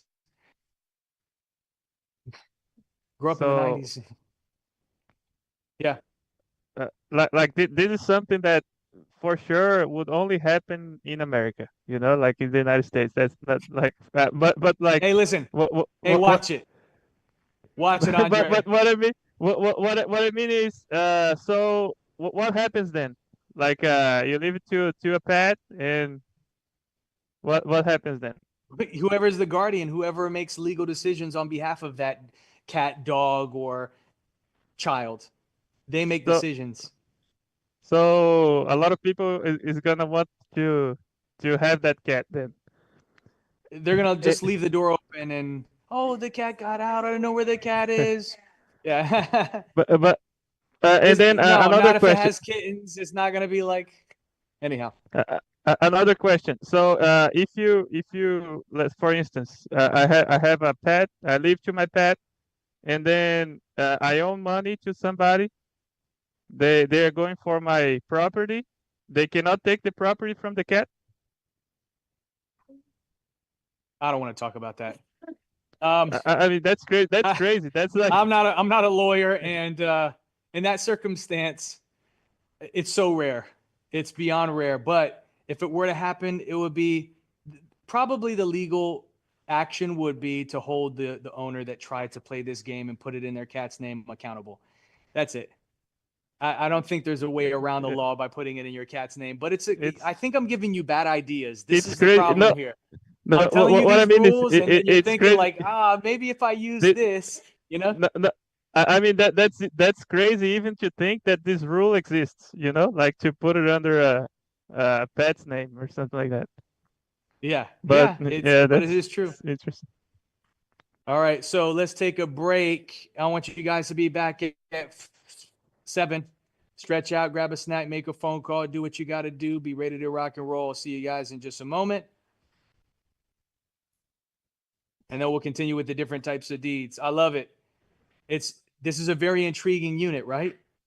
A lot of good information here.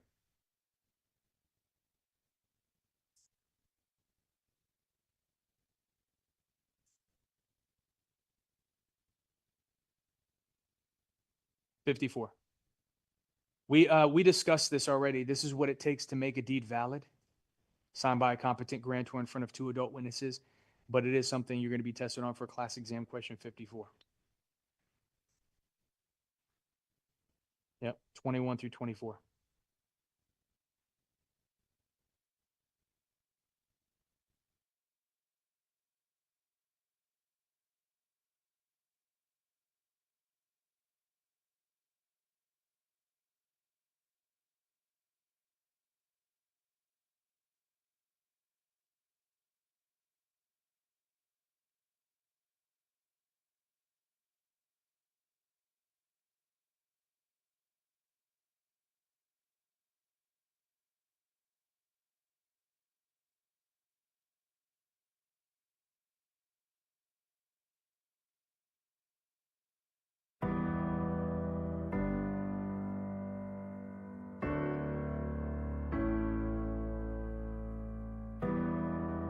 Hi, my name is Crystal Rivera, and I'm a realtor with Live Realty at Nona. I decided to be a real estate agent for my love of helping others, thinking about helping them with their first home, with their first apartment, with their first investment property. Flipping homes is what started me in the business. My husband is into flipping homes, so I went from nursing, which I'm still currently doing, but now going into real estate. Decided to use Cameron Academy because of my nursing schedule and how their schedule works well with my schedule. Did not expect to be prepared as I was. Michael was amazing. He prepared me in 2 weeks to take the test, literally 5 days after I completed the class. And 3 days after that, I was already signed with Live Realty. And here we are 5 weeks later, and I have my first listing. So definitely prepared me well for the real estate industry and just all that's to come. I'm excited, and I wish everybody luck. Hey, my name's Jonathan Gibson. I am from Orlando, Florida. I had started my career in real estate based on wanting to... I started out my journey in real estate with Cameron Academy because I read a lot of online reviews, and there were exceptional reviews about Cameron. When I got here, I wasn't disappointed at all. I realized Michael was the best teacher, and he helped me learn everything I needed to know about real estate. And he's a very good instructor. He's thorough. He tells everything. He's one of the better professors. He's good at explaining stuff, helping you get through this and making it easy for everything. And I wanted to do real estate because I read some books and I bought homes, and I wanted to start renting out my property. And I know we had, based on my research online from Google and everything, I knew I had to do a school for Florida and do the 63-hour course. And I looked it up, came to Camera Academy. It's been the best thing ever. He's helped us with connections. He's brought in different realtors and brokers, plus find work after the academy. So if you're wanting to learn anything about real estate, I would definitely recommend Camera Academy. Hi, my name is Tamara Fletcher, and I have experience in education. I've worked in education for over 17 years, but I always wanted to get into real estate. I wanted to get into real estate because I love a couple of things. I love people, I love making money, and I love being able to sell homes, or at least the potential of selling homes. I love real estate. That's what brought me to Cameron Academy. Cameron Academy has done so much for me. I have learned so much from Michael. The information that I've gained here has made me feel so prepared for the state exam as well as the exam at the end of the course. I can't go on enough about how enthusiastic Michael was during the whole process of learning and how that really made a difference in the way that I learn. Being able to be here in person and take the in-person classes is what has really made it all the difference in the world. Michael is a great instructor. I saw great reviews about him and his instruction here at Cameron Academy, and I am really happy to say that all of those positive reviews are true, 1,000%. It's made a world of difference for me, and if I could do it again, I would. My name is Gabriel Minyarji. I've been in the restaurant industry for the past 25 years, now getting the residential investment opportunity. I found Cameron Academy to be very helpful in my new endeavor. Michael Cameron has been very, very helpful, knowledgeable, provided very new and efficient information to help me endeavor my career. I'm very, very pleased and satisfied that I found Cameron Academy and the knowledge that I gained from them, and for all my future endeavors. I highly, highly, highly recommend them. I definitely give them a 5-star plus. My name is Dennis Duane. I came to the Cameron Academy. My mentor, he also he told me go directly to Cameron Academy. They are very, very good, and that's how he got his license. And he advised me to go to that school. And when I came, so far, it was the best decision that I made. The instructor Michael was very, very good. He's very good, and it would benefit me. Very knowledgeable. I want to say thank you to him. And I think I will pass because of him. I will pass both school exam and the state exam. So it was the best decision that I made. Michael was very good, and I want to say thank you to him. Thank you. Hi, my name is Samuel Ramirez. I'm an electrician. I got into real estate to get into my own deals and to see if I can sell some real estate for commission on the sides. Cameron Academy taught me a lot of things. It taught me different things that I didn't know about real estate. It cleared up some misconceptions that I had. Michael was a great teacher. He taught me a lot about real estate that I didn't know, and it just opened my eyes a lot more and made me just very motivated to get into this. And I think anyone should go to Cameron Academy. Mi nombre es Rolly Peralta y acabo de terminar las clases aquí en la Academia Cameron con el profesor Michael. He aprendido mucho y estoy muy agradecido con Michael por todo lo que me ha enseñado. Yo quiero ser un real estate agent para seguir invirtiendo en el futuro y también ayudar a algunas familias a adquirir sus sueños. Estoy muy agradecido con Michael y invito a todas las personas a venir a esta academia. 大家好，我叫 Rudy，我很开心能够跟 Michael 上学，因为他在real estate 这方面学到了给我很多知识，我也很开心能够选到他，因为不是每个人都可以教你，他能够教你的东西，他有很多的实力，有很多的经验，而且很风趣。所以对于我来讲是一件非常幸运的事情那我个人想做房地产投资，所以我必须要有最专业的知识去帮助我自己很幸运的能够选到 Michael， 所以我希望大家以后能够给他一个机会去跟他做投资，不会让你丢钱，这个很重要。所以祝你们好运，希望能以后见到你们，谢谢，拜拜。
Okay. Let's continue where we left off. Cameras on. Dominique, Hubert, Andre, Susie, cameras on, please. Let's talk about the different types of deeds. And Melissa, you had a question about this. We'll see it on page 211. Here we go. The first type of deed that I want to share with you is unique from the rest. It's called the quit claim. A lot of people mispronounce this. They say quick claim. And there's several reasons why it's unique. Several reasons. First of all, it has no protection against defects. You remember that warranty that you were asking about? This one has no warranty. So if I'm using this deed to transfer my property to you and your family, I'm saying, thank you for your money. Here's the property. Good luck. I don't even have to swear that I own the property. There's no covenant of season that exists in this deed. Do you remember the covenant of season? What's the covenant of season? You can go back. Let's discuss it. Let's review. You're going to be tested on it. Question 26 here. It makes the grantor promise that they own the property and therefore have the right to transfer title. That deed does not have that promise. So those of you who own property, raise your hand once again. I can sign a quit claim deed for your property because all it's used for is to quit any claim I have to your property. In this case, I might be quitting my claim of ownership. It could be used for various circumstances, unlike the rest. Let me explain. So, an example of this might be you had a pool constructed in your backyard. They completed the pool. You didn't pay them the remaining balance. What do you think that pool construction company is going to place against your property? They're going to put a construction lien against your property for the remaining balance. And what they could do is they can force the sale of your property to get reimbursed whatever that claim was. A lien is a claim for a debt. In this case, the debt is the remaining balance for the pool construction. So they can foreclose on your property. So what if you want to remove that claim? You want to remove that lien? What can you do? You obviously pay them what's owed, and in exchange, you can get them to sign a what for your property? Because they're quitting what? The claim they have against your property. It's called a quit claim deed for that reason. Are you following? It could be used for another circumstance, to add or remove people from the deed.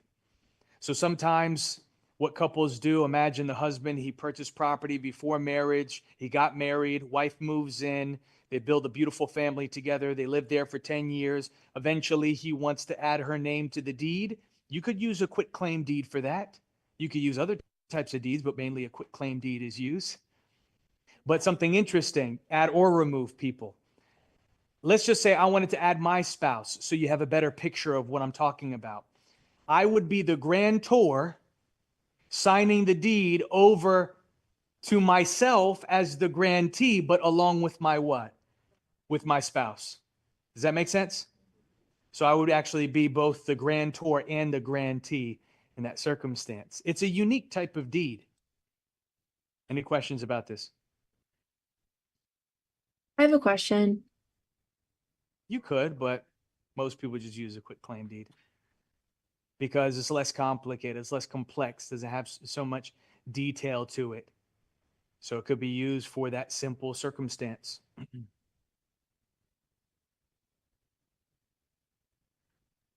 Okay, now let's focus on, did somebody have a question?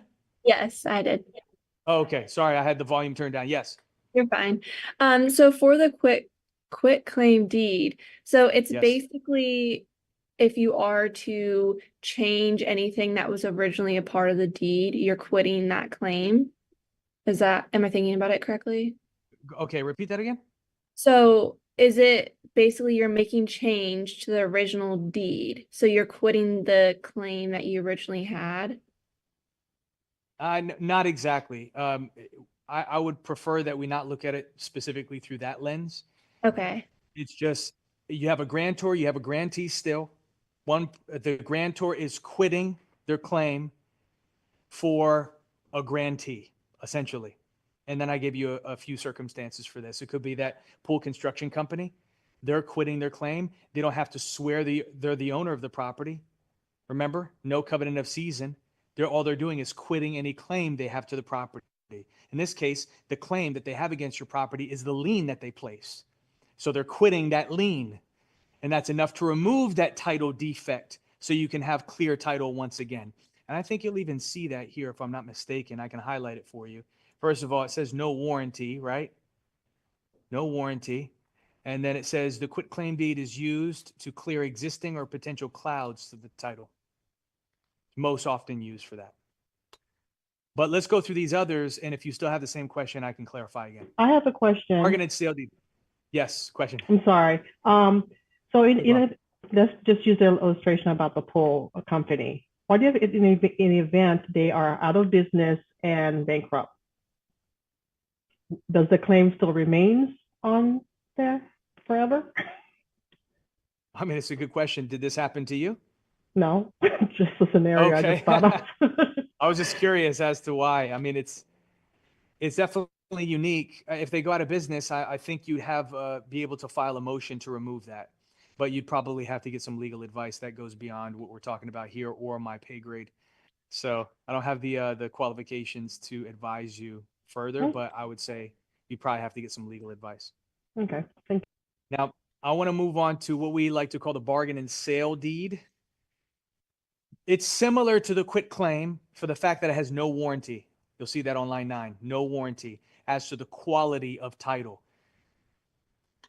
But unlike the quitclaim deed, it does have the season clause, which makes them swear that they own the property and therefore have the right to transfer title. So for this type of deed, it can only be used for transfer of ownership rights.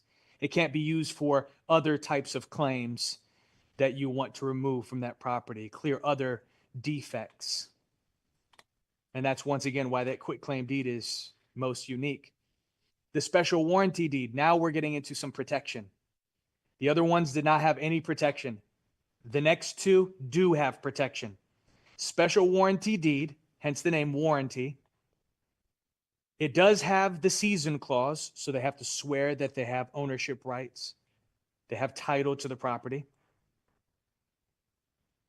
But the protection is limited, hence the name special. And you'll see it right here. It says, special warranty deed is that the grantor in a special warranty deed says guarantees the title against title defects. This is key right here. It's on line 25.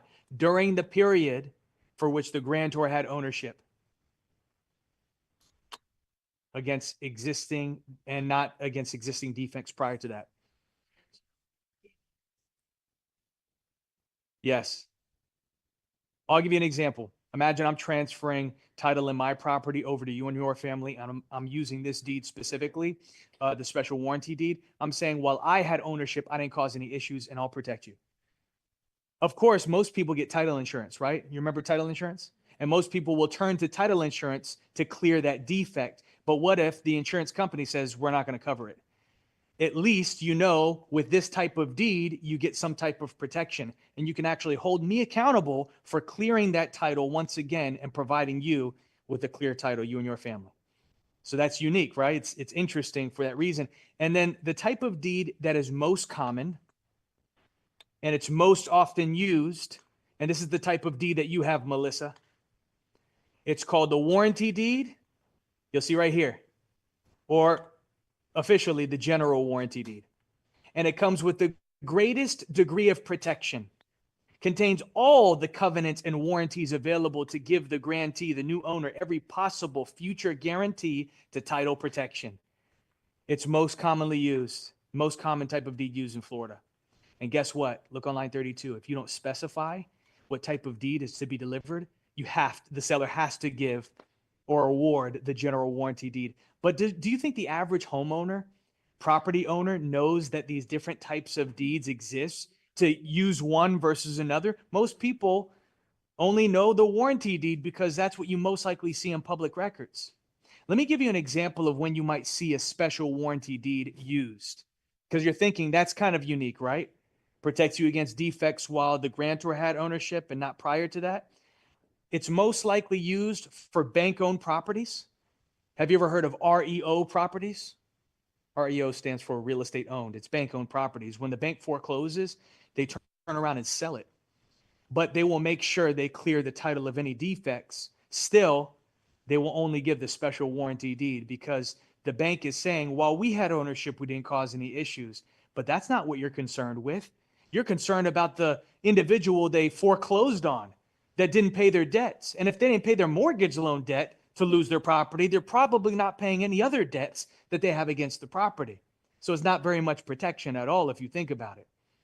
And another circumstance when a special warranty deed is often used is new construction homes.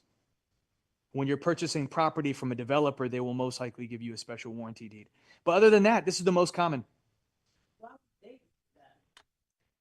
Once again, they just don't want to take on liability that they don't need to. So they're saying, while we own it, we didn't cause any issues. I have a Anyhow. question. Yes, So, question. if you're an investor, why would you buy a bank-owned property? Because there might be some other things you have to worry about. So you have to get it like really cheap, otherwise you might have a surprise. Well, I assume you're going to purchase title insurance, right? If you purchase title insurance, that's going to protect Well, you. if you're an against- investor, okay, Yes. got you. Yeah, still No, with you- title insurance, it's going to protect you against unexpected risk. So even if that warranty deed doesn't protect you, at least you know you have title insurance in place to protect you against those issues that you're worried about. Yes, question.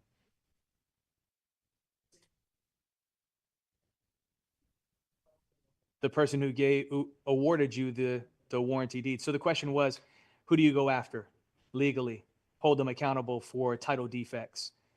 Well, first of all, you should go to title insurance and see if the policy protects you. But beyond that, if it doesn't, if you ask any lawyer, they'll tell you, well, they'll first ask what type of deed did you get? And then they can easily look it up in public records. Oh, you got a warranty deed that comes with the most protection by the grantor, whoever gave you ownership rights title.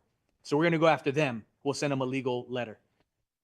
And you can actually hold them legally accountable to clear title for you once again. And that's what this is. It's the only type of deed that has warranty forever. Wow. So if you don't want to protect them forever against title defects, you should have specified otherwise. It says, will forever defend the title against lawful claims.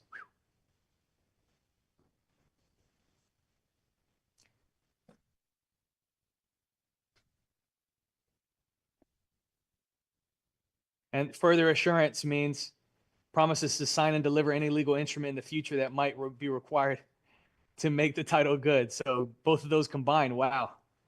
Very interesting. And then the special purpose deeds. Let's go through this together. Special purpose. Michael, I'm Unique sorry. circumstances. Yes, I question. have a question. I love the fact that this is so intriguing that you have so many questions about it, because it's really good topics and we all should know it for personal reasons, especially if you're getting into investing. You got to know about this stuff. So yes, question. Sorry to interrupt you. So let's say I'm a second owner of a house and both of the previous owners, or maybe I'm a third owner, both of the previous owner provide this warranty forever. So each of them have to defend No. the deed? Okay, just It's the whoever previous gave one? you. Yes, it's just whoever gave you Okay. title in the property. Good question. All right, special purpose deeds. Let's go through it together. Personal representatives. This is when you're court ordered to transfer property, typically on behalf of a deceased person. Have you ever heard of someone being assigned as an executor of a deceased person's estate? So with that court order, you can transfer property on their behalf. A guardian's deed is on behalf of a minor, simply put. A committee's deed is on behalf of an incompetent individual, like somebody committed to a mental institution. Somebody that is not competent. And a tax deed, we'll come back to this in Unit 18. This is when you don't pay your taxes and your property is auctioned off. But there's a process that goes into that. Let's go to page 213 and let's talk about something very interesting, ownership limitations and restrictions. Do you remember what a freehold estate is? Do you remember what a freehold estate is? Yes, you're free to hold the property as long as you like. What are the two types of freehold estates? The one that you want, the one that everybody wants, absolute complete ownership forever, fee simple, and then you have the life estate as well. You remember those two? I'm just reviewing with you guys.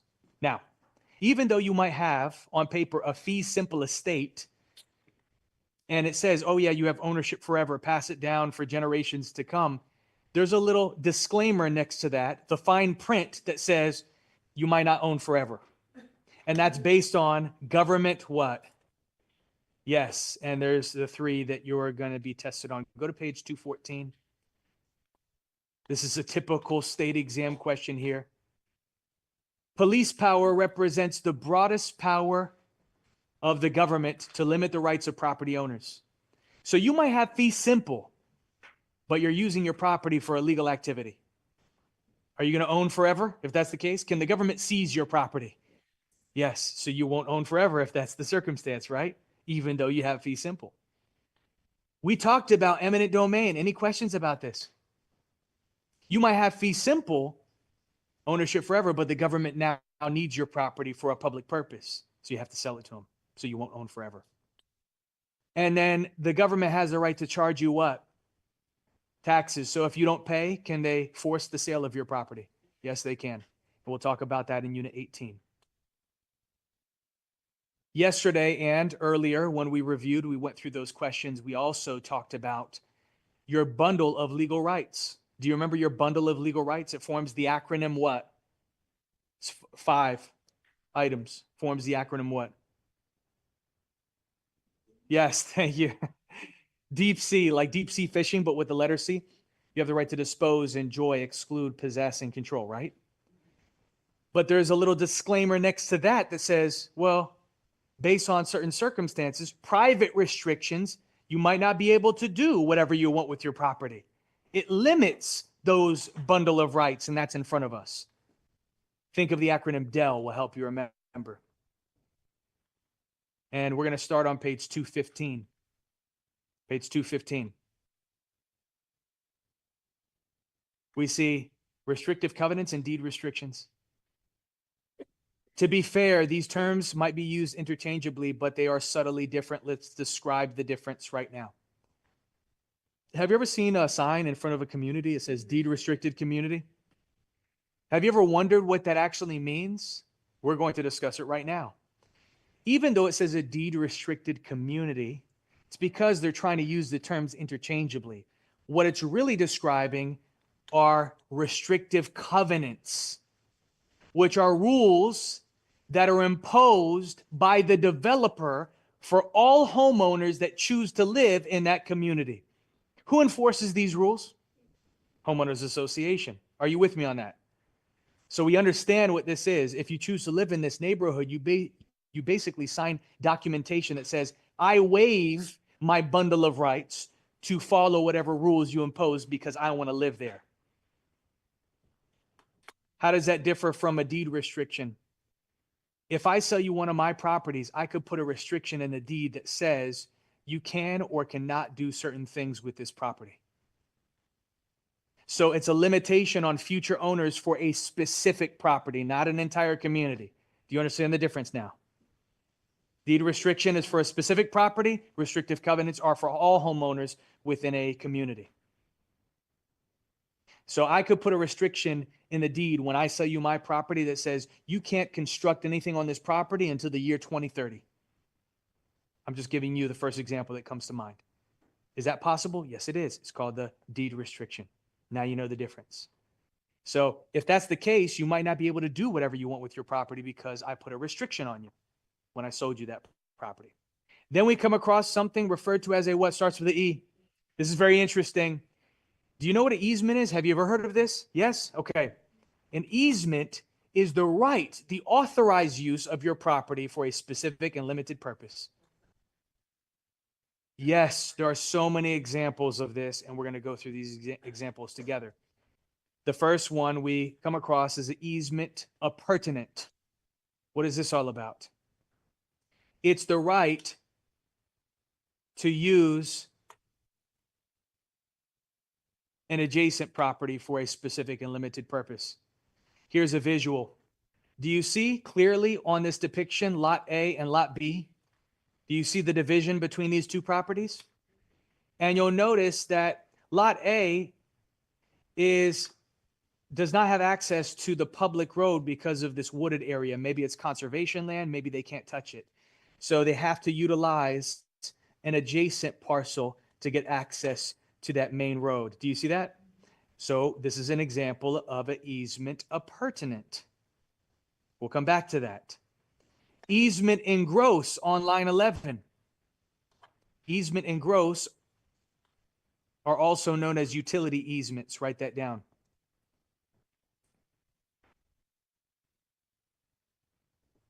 Utility easements. So Melissa just mentioned this. She said, okay, utility companies, power line company, cable company, whatever the case may be. These are officially called easements in gross. And I'll give you a visual of this utility easement. Look at this picture once again. Do you see this strip of land utilized for power line or telephone poles, whatever those are? That strip of land is an example of an easement in gross. They have the right to use your property for a utility purpose because it serves public good. Do you have any control over this? Can you do anything about it? No, you don't. You cannot. And they will forever have access for that specific and limited purpose. Go to page 216. Next is something very interesting. It's called easement by what? This is created by long-term usage and must be recognized after how many years? Look. Yes, it's created after 20 years of continuous uninterrupted use. So an example. If you look up here real quick, I'll make it simple. You have a piece of land. You're so nice, you allow kids from the neighboring community to cut through the back portion of your lot to get to school as a shortcut. You allow it to continue for over 20 years. Yes. Now you can no longer deny their access. Because of what we see here, it's called easement by prescription. If they can prove it's been utilized for that purpose for over 20 years, hold on one second, please just raise your hand. Over 20 years, then you cannot deny their access. You can't put a fence up. This happened to a piece of land next to my old elementary school in my old subdivision. Yes, question. Doesn't matter. If whoever was using it can prove 20 years, doesn't matter who the owner is. It's existed for 20 years. We can continue using it from this point on. Now, check this one out. Easement by necessity.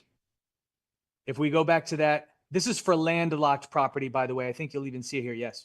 On line 11, it's for landlocked property. Go back to that picture. The example of easement appurtenant is also an example of easement by necessity. Lot A has to use the neighboring property to get to the public road for ingress and egress, getting in and out. So it's necessity to utilize that strip of land. This happened to Disney in Anaheim, California, when they constructed Disneyland. Has anybody actually been to that Disneyland in Anaheim? It's not great, okay? We get spoiled here in Orlando. Disney World is 10 times better and 10 times bigger. I think Magic Kingdom, I think their theme park fits in the parking lot of Magic Kingdom over here. Our Magic Kingdom. I mean, it's very tiny. Remember, Disney here is 42 square miles. So, what I want to share with you. Anaheim, they brought so much tourism. It was a huge attraction.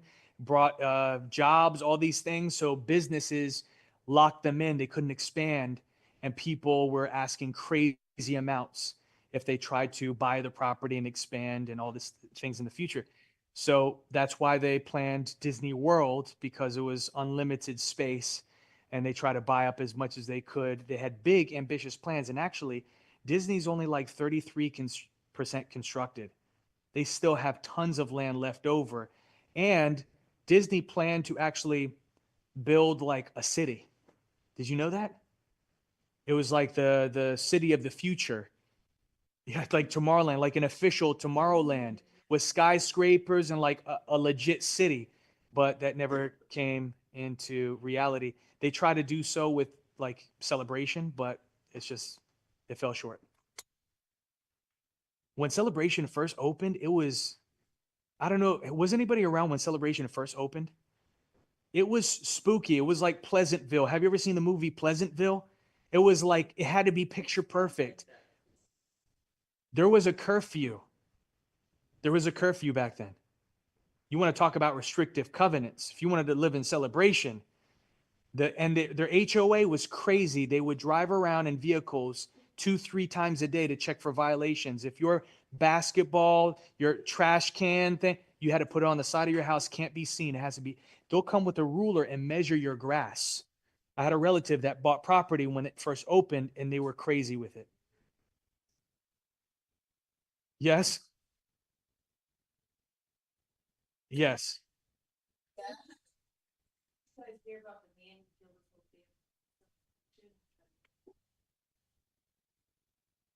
I don't know if I want to know about that, but I'll look it up.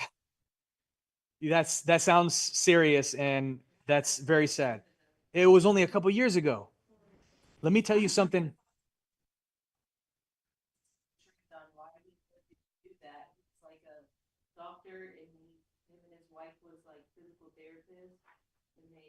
She was cheating. A lot of debt there. No, she wasn't cheating. They owed a lot of debt, and he started doing like fraud insurance claims. And so the FBI was like investigating him, but that was out of state, and they had to. Lord have mercy. And I guess he just was losing his mind about finances and killed the wife, 2 sons, and a little girl, and stabbed them. That is extremely sad. And you know what's even sadder? Not even sadder, but Disney, they make a lot of contribution to local news companies. They contribute to Orlando Sentinel, Orlando Weekly. They make huge donations to the local police departments because Disney likes to control the narrative. Yeah, nothing else. And they own news networks, don't they? ABC and all of these companies. Fox even, right? They own Fox as well. And they suppress, like when things are too big to cover up, like that kid that got eaten by the alligator, they couldn't cover that up. I mean, it's just, but I mean, I never heard about that.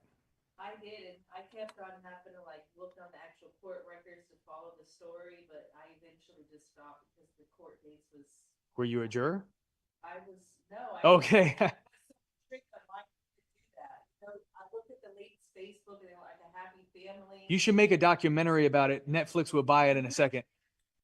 So with all the research you've done and you got your chart with like the pins and the lines connecting, this is the person. Oh my gosh, I don't even want to think about it, man. That's going to make me tear up. I don't want to think about that. But They tried to kill himself, but he couldn't bring it to himself. So he killed him. He's in jail. all right. Okay. Lighter note, it's Friday. Encroachment. Encroachment is the opposite of an easement. An easement is authorized use. So what's opposite of authorized? Unauthorized. And an encroachment is unauthorized use of somebody's property for a specific and limited purpose. Unauthorized use of somebody's property. Okay. Anybody know about American football? Does anybody watch American football in here? Yeah, like NFL. Not football. Okay. But American football, there is a penalty. It's called encroachment. It's when you're offsides. If you cross the line before the play starts, it's a flag. You get a 5-yard penalty. They push you back. Guess what? It's the same thing in real estate. Encroachment is when you're offsides. And the penalty, you get pushed back.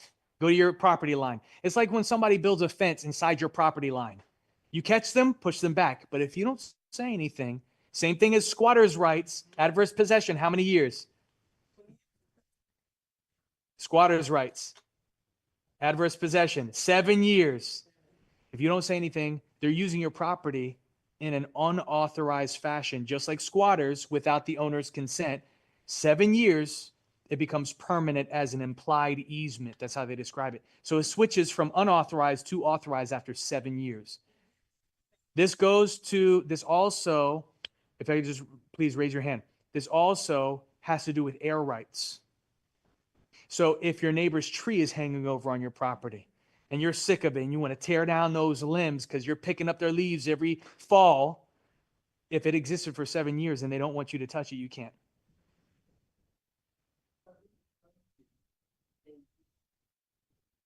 You take legal action. Hire a lawyer, real estate attorney. You could file, yeah, you could file a claim. I mean, are you talking about on what side? If you're on the side that you own the property and they're encroaching, just do what you want, push them back. I mean, listen, Bible says honor thy neighbor. So go to them and try to work it out. But if they're unreasonable, the law is on your side. If it's within 7 years, it's your property. Push them back. Take a sledgehammer to the fence if you want.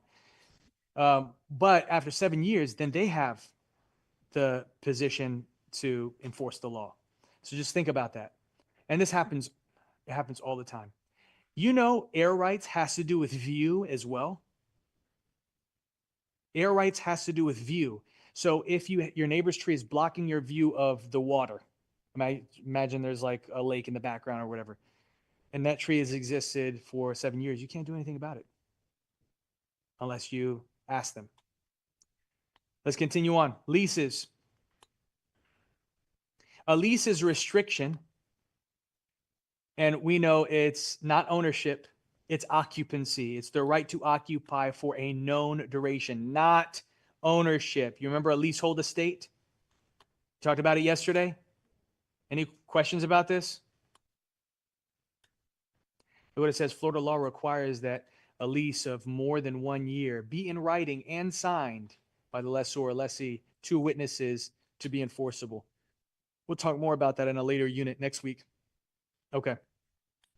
What do you need to know? You can't just draw up whatever you like. You have to use a standard lease in the state of Florida. You can add additional conditions, but you have to at least use a lease that's pre-approved by the Florida Supreme Court. You can fill in the blanks as a real estate licensee, but you can't just draw up a lease agreement yourself. We'll talk about this in Unit 11. There's different types of leases we should be aware of, and we're going to go through them together. The first one is called it's the most common. It's where you pay a fixed rent every single month, like an apartment. It's very common, right? The second is called a what? Net lease. This is for, look, I'm highlighting, what type of property? If you rent a space in a shopping center, I can almost guarantee it's going to be this type of lease. The landlord is going to charge you for everything. They're going to charge you a rent per square foot. So depending on your size, you might pay more or less as your base rent. Then they charge you an additional per square foot in common area maintenance. So all of the tenants split the cost of maintaining that shopping center, the parking lot, whatever common areas there are, the garbage pickup, and so forth. They even charge you sales tax, and they'll charge you property taxes. That's called a triple net lease, where they basically charge you everything. First of all, how are you charging me sales tax on rent? That just seems illegal. And then I'm paying property taxes for what? The property owner? Why am I doing that? But it's a very common thing in commercial lease agreements. I don't know if you're familiar with this. And usually what they do is where they impose rental increases over time based on the market and inflation. And we'll see more about that on the next page, page 217. Next, we see a percentage lease. Okay, have you ever been to the Florida Mall, Millennium Mall, the outlets? They're like a tourist attraction, right? They bring busloads of people over there. It's true. And I just refuse to go for that reason. The big crowds and no personal space is not fun for me. And then my knees and I'm the husband that's sitting on the couch with the bag, like just waiting. Anyhow, percentage lease. If you go to a mall, Versace, Louis, Gucci, all of those brands, they don't own that space in the mall. They're renting. They are tenants. I don't know if you're familiar with that. And they're paying, I can almost guarantee, a percentage lease. So how does it work? Well, they pay a rent per square foot, and then they're charged a percentage of their business, of their sales that they receive by doing business on the property. You're thinking, really? The owner of the mall, the investor group, They get a percentage of Versace, Gucci sales. Yes, it is true. And this is how it works. What they do is they find out from the tenant, let's say Gucci, they say, what are your sales typically per month at one of your stores? Show us evidence of that. And then they give evidence of what they usually sell on a monthly basis. And they say, okay, that's going to be your sales threshold. If you sell anything more than that amount, the reason why you're selling more is because of our what? Location. And we're going to take a percentage of it. That's how it works. That's how they justify it. Does that make sense? It's over a certain threshold that's negotiable. It is negotiable. Even Disney. Disney has retail now. Have you been to downtown? I was going to say, yes.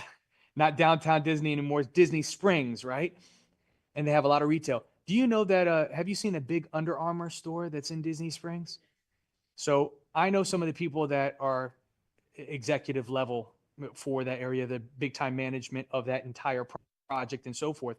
And they shared with me that that Under Armour either loses money every single month or breaks even, but they don't make any money. And that Under Armour is not going anywhere because they spend tens of millions of dollars anyway every single year on marketing. It's a billboard for them because Disney's an attraction and they bring so many millions of eyeballs every single year to that location. So it's like they're thinking, hey, listen, if we can have a billboard and we at least break even on it, beautiful. We need to do more of these. So companies will even take a loss just to be associated with Disney. I find that interesting. And Disney takes the most percentage I've ever seen. They'll take 50% over your threshold. Let me show you how it works. This is the first time we encounter math. So what do I expect you to have in front of you if we're doing math? Calculator, take out your cell phone right now. Not that you can use your cell phone when you're taking your state exam, obviously. No wearable technology. Yes, they will give you a calculator. All right, so you can use your cell phone, take out your calculator. We'll go through it together with this example, line 23. I made some handouts for you guys as well. I'm going to print those in just a moment. But it's going to be the same thing in front of us. For example, assume that a lease calls for a monthly minimum of how much? Plus how much? 3% of your sales. Anything over how much? 325. So what if you sell 450,700? What's your total rent for the year? This is how it works.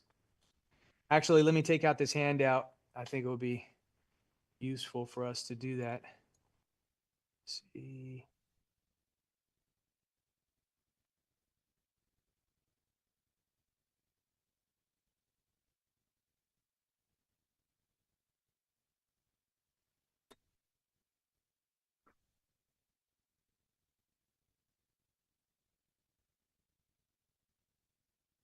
I'm going to print this for you guys as well.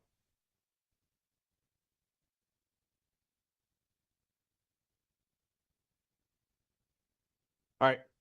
So this is in front of us. It's going to come out of that printer in just a moment. Hey, and Elijah, if you want to grab the remaining, that's yours. So step number 1, I made these for you guys to simplify it, by the way. So I took what's in the textbook, I made it easier. And you'll see that consistent with all the handouts I provide to you. The math, this is what we're known for, Cameron Academy. Simplification of the math, among other things. But anyhow, now everybody teaches the math the way we teach it in the state of Florida because of what I'm about to show you. So step number 1, you calculate your base rent, your base annual rent. How much are they charging you per month? $1,000. So how do you get from monthly to annual? You got to multiply by what? You don't even need to calculate. You could tell me how much. 12,000 for the year, right? Simple numbers, simple math. We're going to need that for step number 3, but let's focus on step number 2. Calculate the percentage they're charging you on your sales. So, what are your sales for the year? 450,700. 450,700. And they said they're going to charge you a percentage on anything over how much? 325. So go ahead and subtract. Subtract. And what you got left over is 125,700, correct? That's what I got, 125,700 when you subtracted. What percent did they say they're going to charge you on that leftover amount? 3%. So you take whatever's in your calculator. In this case, we have it in our calculator. Multiply it by the percentage. 3%, 0.03. That's in decimal form, 0.03, same thing as 3%. And that's going to give you how much? 3,771. So now add those two figures together. Your base rent plus the additional rent based on your sales, and you get 15,771. Is that correct? That would be the correct answer. And I think you'll even see that confirmed for us in our textbook. You'll see it here. On the next page, 15,771. So it is correct. All right. Now, let me share with you a variable lease. Variable lease. We're almost at break. Thank you for passing those around. And variable lease is also on that handout. It's at the bottom. The name kind of gives away what it pertains to. Variable lease is where your rent could vary. It's where it could change over time. So this is how it works. If you look up here, I'll explain it to you first, and then we'll do some math. The landlord charges you a rent per square foot, but the rent per square foot they're charging you is based on a market rate. So on the anniversary date of you signing the lease, they're going to look at the new market rate. If that market rate goes up, what happens to your rent per square foot? Goes up. If the market rate goes down, what happens to your rent per square foot? It stays the same. So it either stays the same as what you originally agreed to, or it goes up, but it never goes down. So I'm going to show you how, if the market rate goes up, how your rent will be adjusted for that next cycle, that next year. And you're probably wondering, what market rate do they tie your rent to? I said it measures inflation, but what is that?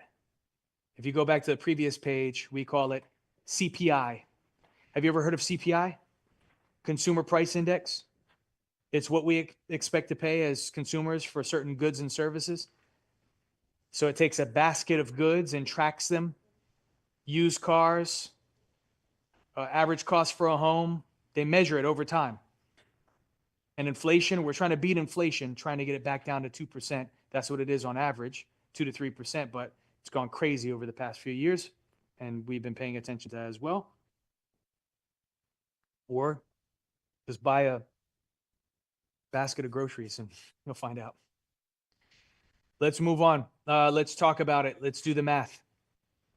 I'm going to show you this formula and how it works. For example, let me read this first.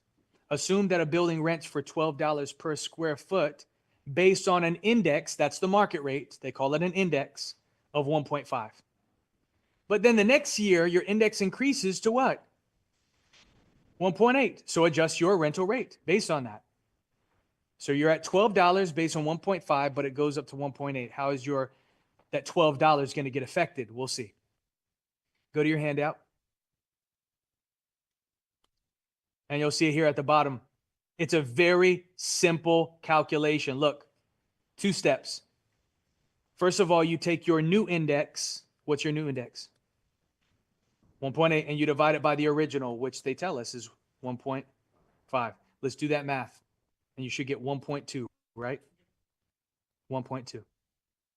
So take 1.8 divided by 1.5, and you get 1.2. And then you simply take that and multiply it by your original rent. What's your original rent? $12. So you take 1.2 and multiply it by 12. And what's your new rental rate per square foot? $14.40. So instead of $12 per square foot, because the market rate went up, now your rent per square foot is going to be $14.40. You see how they're correlated? So this is how you make that adjustment. Any questions about this? Once you get the hang of this, those 2 basic steps, it should take you no longer than 20 seconds to solve the problem. This is one of the easiest math questions, but there's even easier ones that we'll encounter in a moment, even today. So now, let's talk about what we have on line 14, back in your textbook. Assignment and sublease. If you assign your lease to somebody else, any questions about what that means? That means they take responsibility. They're taking over your lease. But a sublease is a little bit different. You know what a sublease is? It's like a lease within another lease. Have you heard of somebody renting an entire house and then subleasing one of the rooms? I think you even gave an example of this for university when you were studying and so forth. So probably it's like one parent that rented the entire house and then they subleased those individual rooms to their college friends. That's what we're describing here. A lot of people right now, well, it's slowed down. Have you heard of Airbnb arbitrage? Airbnb arbitrage. So essentially what they're doing is they're renting an entire house that's close to theme parks. And then they're with the condition that they can sublease it. So they throw it on Airbnb and they rent it out for short term. So they furnish it and then they list it and then they manage that Airbnb, all the bookings. And you can make more on short-term rentals than long-term. And you arbitrage. But it's slowed down because rents are getting too high and people can't afford to do it. Let's talk about liens. Do you remember what a lien is? Look on line 28. A lien is a what? To have a debt. Exactly, by another. So that confirms what we discussed earlier. We see it again. But there's different types of liens. Go to page 219. And they're divided into 2 groups. We see this again. Voluntary, with the owner's consent, and without the owner's consent. So you're probably wondering, what are the types of claims that the owner would allow to be attached to their property? Of course, a mortgage. The lender says, if you want to get money from me to purchase this house, then you also have to agree for us to be able to attach what to your property? A lien. Until the debt is what? Satisfied, of course. And if you stop paying, they can enforce their claim. A lien is a claim, right? By foreclosing. And we'll talk about that in a later unit. A vendor's lien has to do with, write this down. It has to do with a purchase, money, mortgage. And you're probably wondering, Michael, what the flip is a purchase, money, mortgage? Write this down. It's also known as seller. What? Seller financing. Have you heard of seller financing? Yeah. It's officially called a purchase money mortgage. I don't know if you're familiar with that. So I've done this on a number of occasions for myself and for other people. So property that I'm selling, I might be the lender.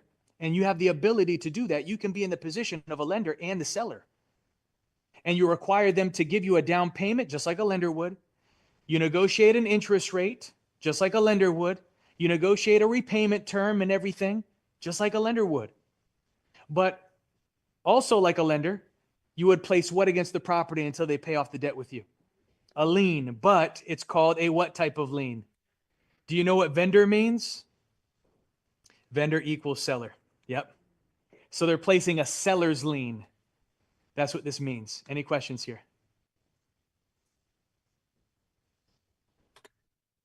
It's good to know some terminology. Then it unlocks things and you're going to start paying attention and you'll see it in the future and you'll be like, oh, I remember that from class. Oh, okay, that makes sense. You could break down the terminology and it will reveal what it actually is pertaining to.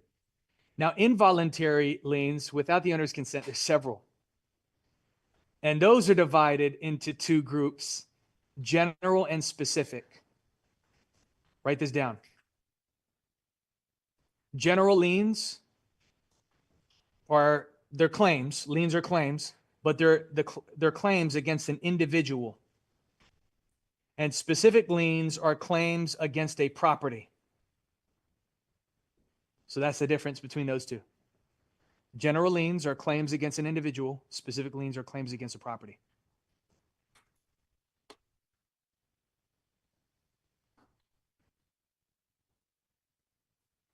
So what are the different types of general liens? Well, a judgment lien, that's going to follow a person wherever they go. Income tax, obviously, for non-payment of taxes to the IRS. Estate tax lien. This is also known as the death tax. I don't know if you're familiar with that, but there's only two things guaranteed to us in life. What? Death and taxes. And taxes when you die. That's the death tax. It's called an estate tax. So when you leave property to your legal heirs have to pay the death tax, the tax to transfer ownership to them.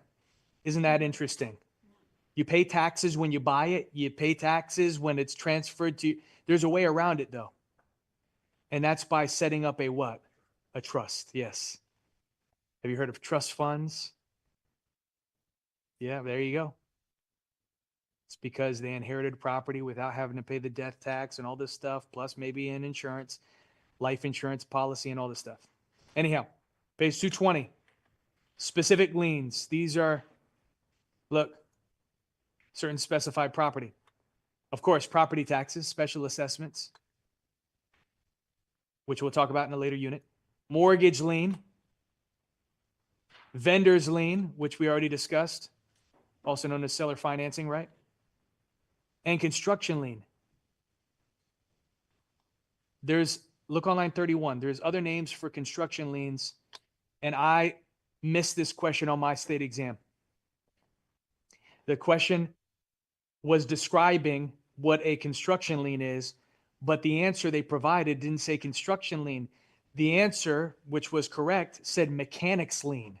And I'm like, mechanics lien? We're not talking about a vehicle. We're talking about real estate. So that can't be the correct answer.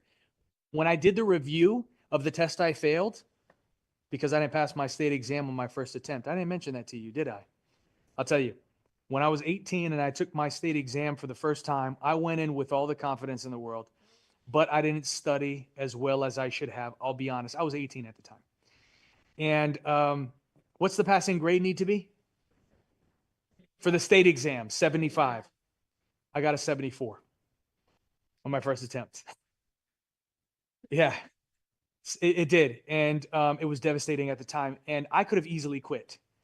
I mean, at the time, we were doing a little bit better. So my mother would continue to allow me to go back to school and do whatever I was doing, get a degree in whatever I aspired to be. And I could have just ended my real estate ambitions at that moment. But I'm the type of person that likes to tell people what I'm doing, my friends and family.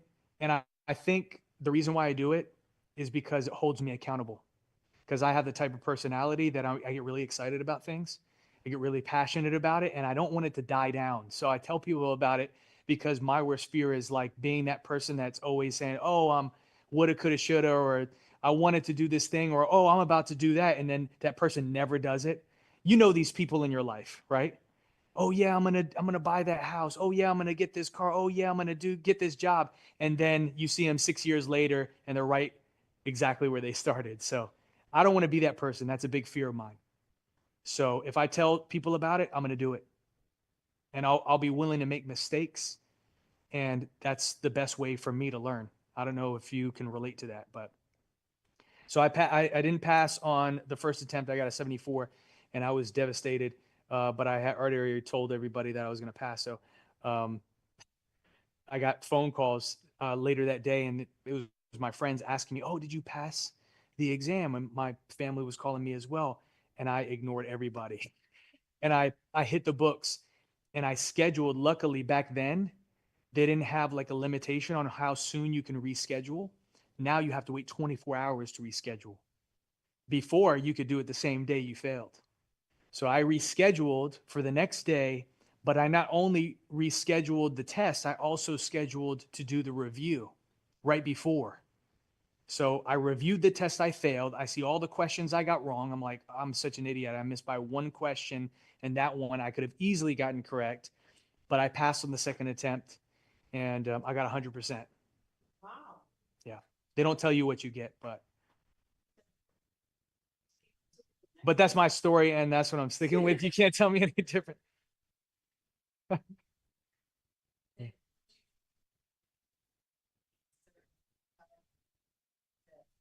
It used to be like that. They used to have like 21 days or something like that.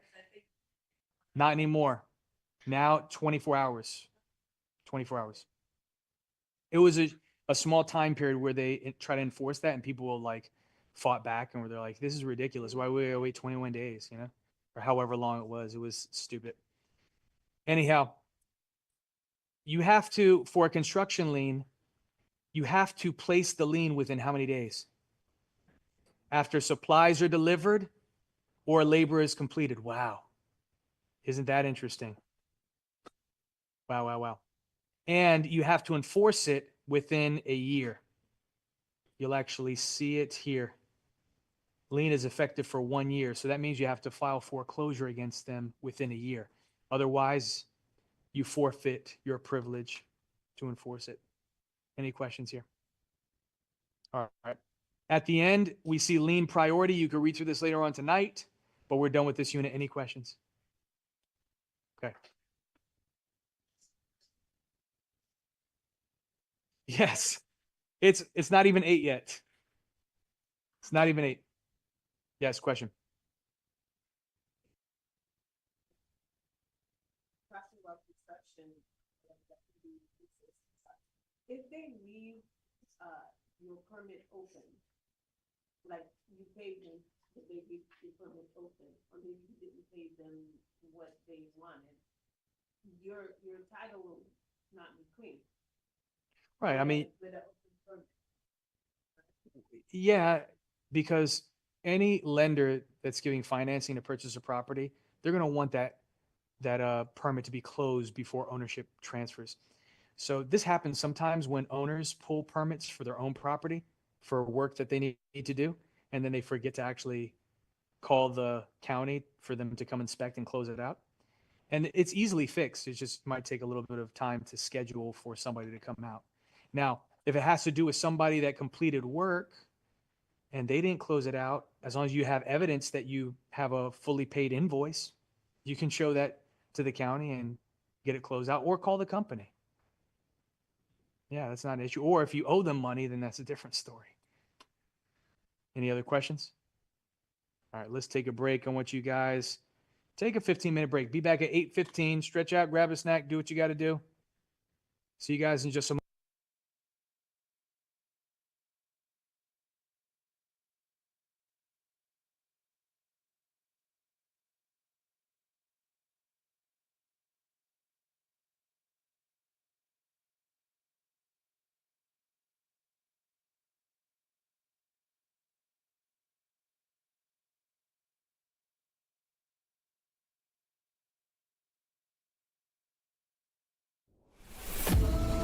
In an era where online education often falls short, there's an oasis transforming the digital learning landscape.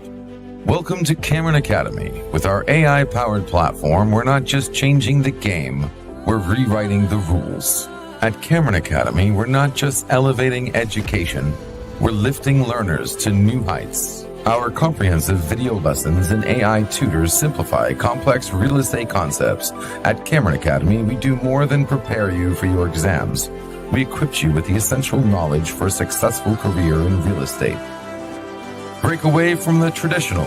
Think computerized exams, a convenient study app at your fingertips, and AI support. But wait, that's not all. Live chat support when you need it, AI-driven text-to-speech content, your own personal AI tutor, and instant online certifications. This isn't just education. This is the future.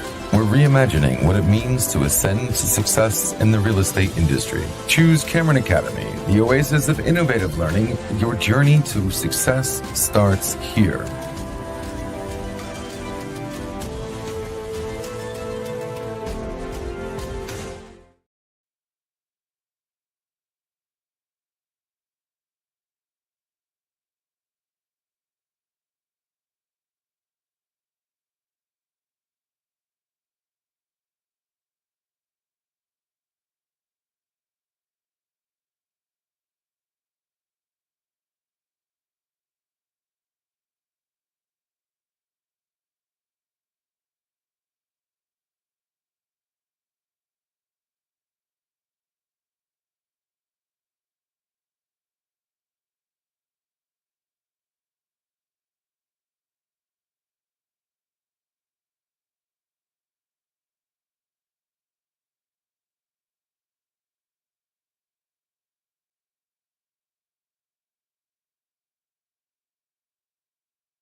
Okay, I'm printing out some handouts for you.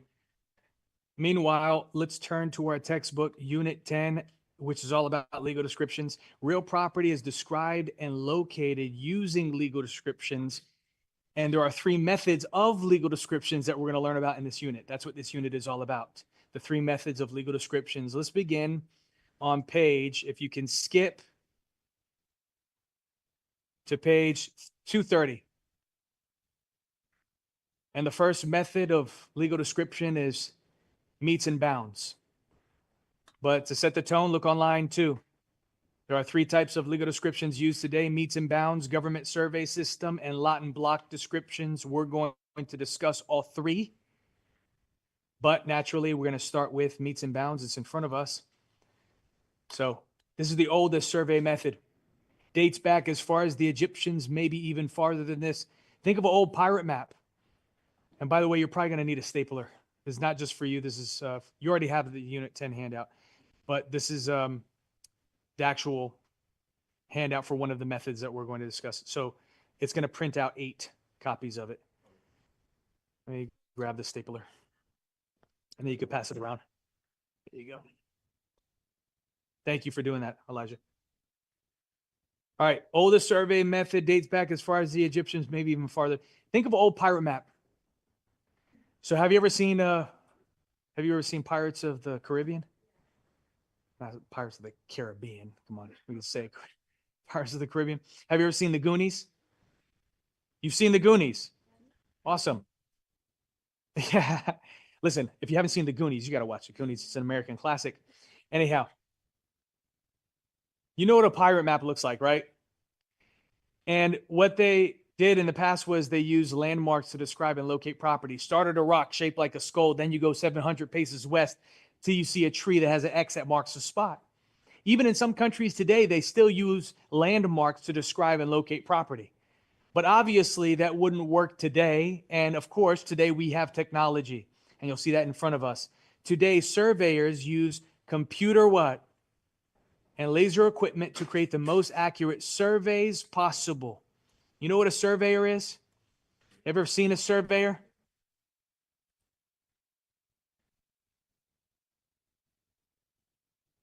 You ever see this? Surveyor? So they have a tripod with a device on top. It's a 2-person team. So their partner is going to stand at the other corner of the lot with a marker. And they're going to use that device on the tripod with a laser to hit that marker to measure distance, direction, and even sometimes elevation. So that's the meets and bounds method of legal description, how it's used today. It's used to measure both regular and irregular shaped properties. Meets refers to distance, line 7. Bounds refers to what? Direction. So it's the distance and direction method.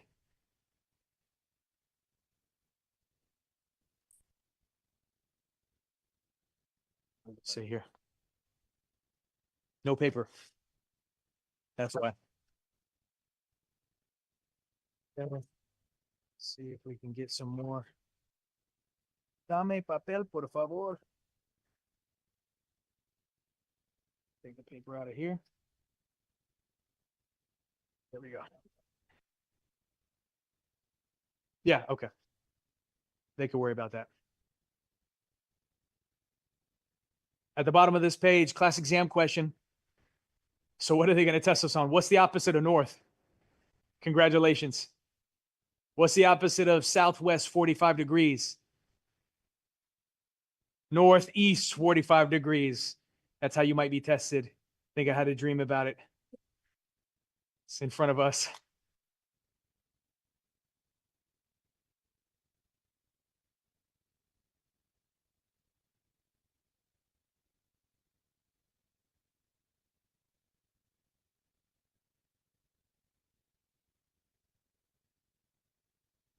Think it's what? Oh, yeah. It's a lot of handouts.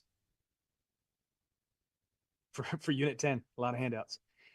All right, I want us to skip to page 233 and highlight this quickly. At the bottom, page 233. Highlight this information quickly. Just write 82 next to it and we'll move on.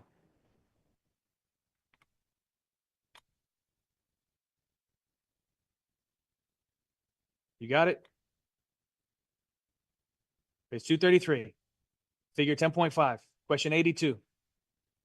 Lock it in. It can look pretty. You can make it look pretty later. Question 82. Now, go to page 235. Quickly. Page 235. You don't have to highlight all this detail, but if you want to, you can. But the point is, write down 23 next to it.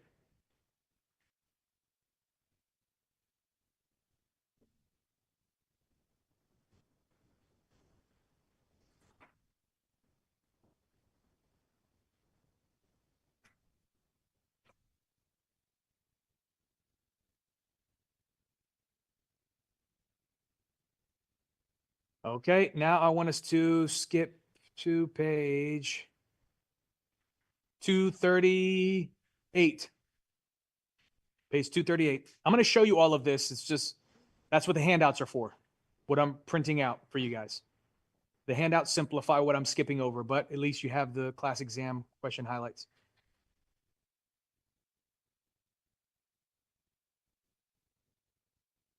Mm-hmm.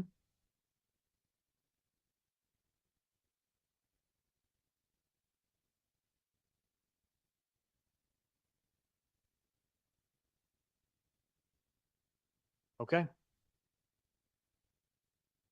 Now go to the bottom of page 239. Bottom of page 239.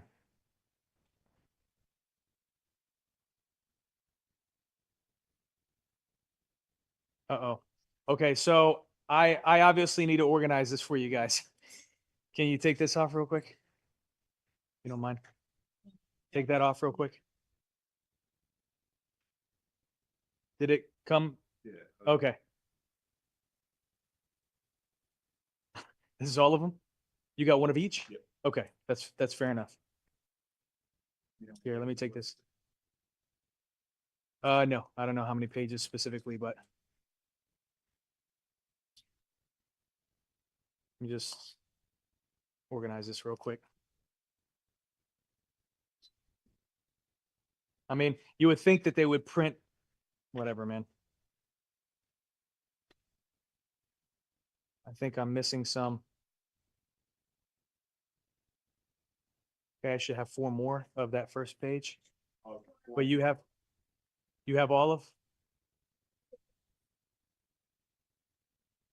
1, 2. Take that one, and you have one already? All right, cool.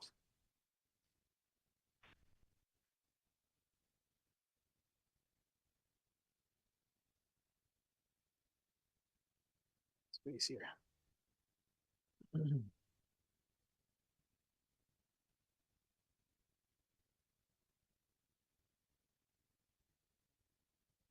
Should have done this at the break.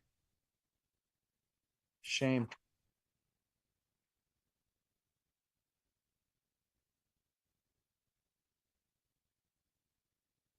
Yep, they do. So I'm putting it in order, and then you guys can make it look pretty and staple it, okay?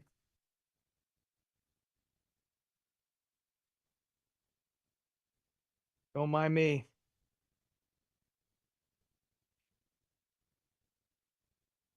Make a phone call, smoke a cigarette or something.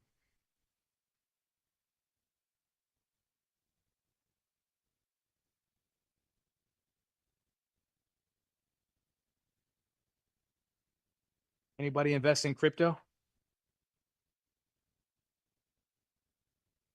So does that mean you invest in crypto? Okay. Gotcha.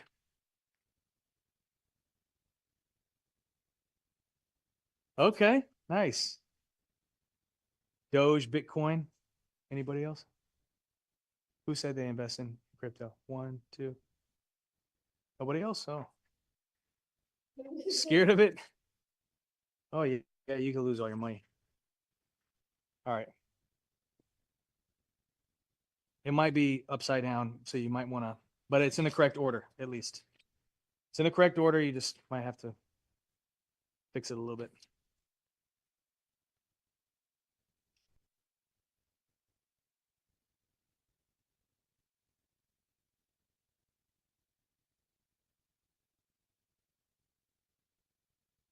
Really, Michael? All of these handouts? Yes.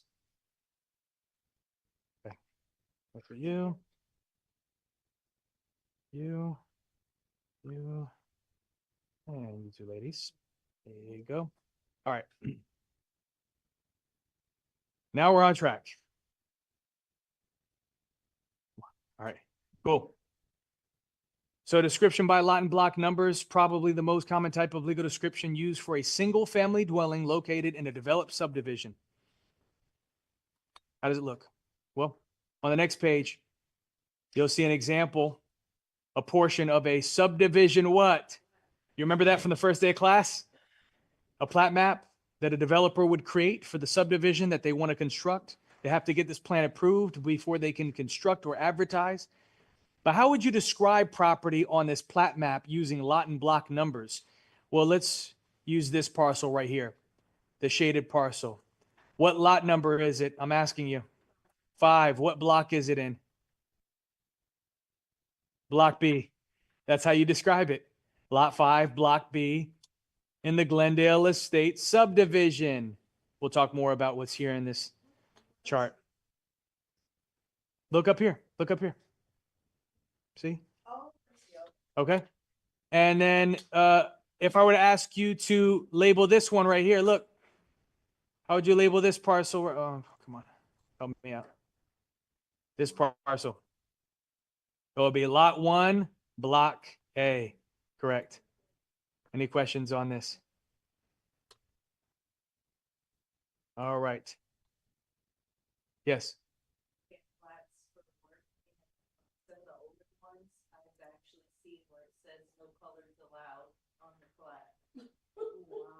Okay. That makes sense, I guess. I don't know. Well, yeah.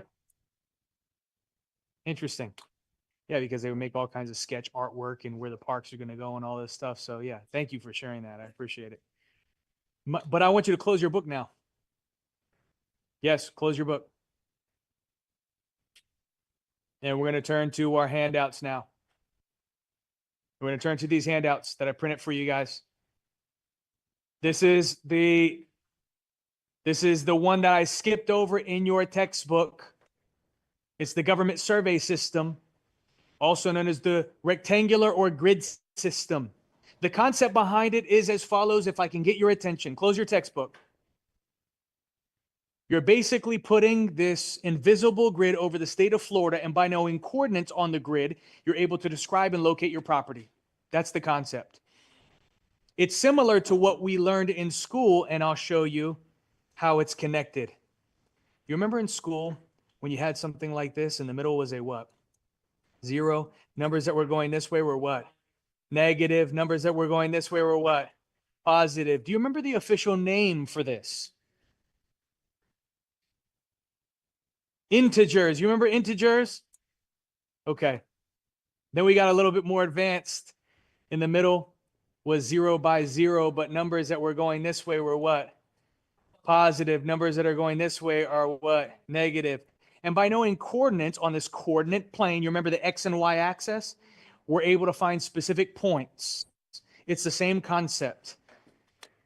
But instead of 0 by 0, our point of reference here is just so happens to be the capital of Florida. Unfortunately, is what? Tallahassee. Should be Orlando. We know that. And if I can give you a quick visual.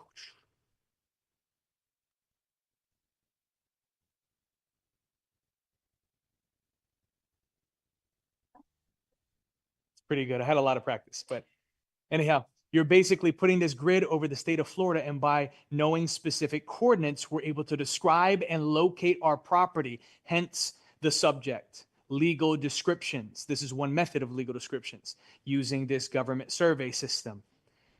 Now, Our 0 by 0 is Tallahassee. That dot is going to be our point of reference. But instead of using negative and positive numbers to figure out what direction we're moving on this grid, we're going to use the compass, which is never eat soggy waffles, or never eat sour worms, or never eat shredded wheat, whatever helps you remember, okay? But it's the compass. Are you with me so far? Now we're going to build on something. The whole purpose of what I'm going to show you here, or the easiest way to understand how it works, is building our own legal description for a random piece of property in the state of Florida. So we're going to start zoomed all the way out, kind of like Google Maps and even that depiction that we made. And then we're going to keep on zooming in. And as we zoom in, we're going to describe what we're zooming into. We're building a legal description. Are you with me on that? So I need your focus. I need your attention. Otherwise, you're not going to get the concept. And I need you guys to get it. I even recorded myself going through every single math formula, including percentage and variableese, which we just worked on in Unit 9, but also the legal description that we're describing here. So you can watch it as many times as you wish. So this is only for somebody who got the exam prep, of course. Then you'll have access to all the videos and you can watch them as many times as you wish. Pause them, work on them, do questions. All of it is there. What we need to know first is the name of the vertical line going through Tallahassee. It's called the prime or principal meridian. Then we make vertical lines stretching across Florida that are, look, how many miles apart? These are called what lines? Guy meridians, you'll see it right there. And then we further divide into vertical lines that are how many miles apart? And these are called? Okay, let's see if you're paying attention. Vertical lines 6 miles apart. Range lines, vertical lines 24 miles apart. Guide, vertical line going through Tallahassee. Prime, good job, good focus. I like it. Let's keep it going. Now, what is a grid with just vertical lines? We have to intersect them with horizontal lines. So the horizontal line going through Tallahassee is called the, yes, it's called the baseline. Easy to remember, baseline. Think of a pulse, right? Baseline pulse. And just like the vertical lines 24 miles apart, we make horizontal lines 24 miles apart, stretching across Florida. These are called? Yes. And then we further divide them into horizontal lines 6 miles apart, called township tier lines. Or they can call them any combination of that name. They can call them tier lines. They can call them township lines. They can call them township tier lines officially. Just so you're not confused. Let's see if you're paying attention though. Vertical lines 6 miles apart. Range lines. Horizontal lines 24 miles apart. Correction lines. Vertical line going through Tallahassee. Prime. Horizontal line going through Tallahassee. Baseline. Vertical lines that are 24 miles apart. Guide. Horizontal line 6 miles apart. Township tier lines, vertical lines 6 miles apart. Range lines, horizontal lines 24 miles apart. Vertical line going through Tallahassee. Listen, you got to spend the time. You're not going to get all at once. Spend the time to learn the names of these lines. You have these handouts for that reason to practice with. Now, let's move on to the next handout. We're building on that information. I'm going to show you now how to number the lines on the grid. Just like what we learned in school. You remember the coordinate plane in school? You start in the center, and as you expand, the numbers increase. But instead of using negative and positive numbers, we're going to use what? To figure out what direction we're going. The compass, exactly. And don't you see that indication right here? So let's start with the township tier lines, which are horizontal lines 6 miles apart. This is how you label them, if I can get your focus. It's actually quite simple. We start off by labeling that it's a tier line, but this is how we do it. We use a letter to describe it's a tier line. What letter do you think we use? T. Congratulations. It's not difficult. So T represents it's a tier line. And this dot is Tallahassee. So if we're focusing on the first tier line above the baseline, it would be T1 moving in what direction? North. So it would be T1. What letter represents north? N. That means the next line above it would be T2N. The next line would be T3N. Continues on. Any questions about that? What about the lines below the baseline? What direction is that moving towards? South. So there's still tier lines. What letter do we use to represent it's a tier line? T. And it's the first below the baseline. So T1, what direction? South, or T1S. That means the next line is T2S. The next line is T3S. Continues on. Any questions? All right, now let's focus on the vertical lines 6 miles apart. We call these lines what? Starts with R. Yes. Do you see the dot representing Tallahassee? Vertical line going through Tallahassee is called the what? Prime. And we made vertical lines stretching across Florida, moving to the east, moving to the west, right? So focus here. If these are range lines, we'll start with this one. What letter do we use to represent? R. And it's the first, R1, moving in what direction? To the right of the prime meridian. So that's R1E. That means the next line is R2E. The next line is R3E. Continues on. Any questions? What about on the other side? It's a range line. What letter do we use to represent? R1. Yes, you got the hang of it, guys. R1W. The next line would be R2W. The next line would be R3W. Continues on stretching across the state of Florida. Now that we understand that concept, it's going to get easier. Just got to pay attention and participate. Let's focus on the next handout. And let me show you how to name the squares that are created when you intersect the vertical and horizontal lines. You make boxes. Those squares have a name. If we intersect horizontal lines 24 miles apart, those are called what? Correction lines. Look up here. With vertical lines 24 miles apart, those are called what? We make a box. How many miles on each side?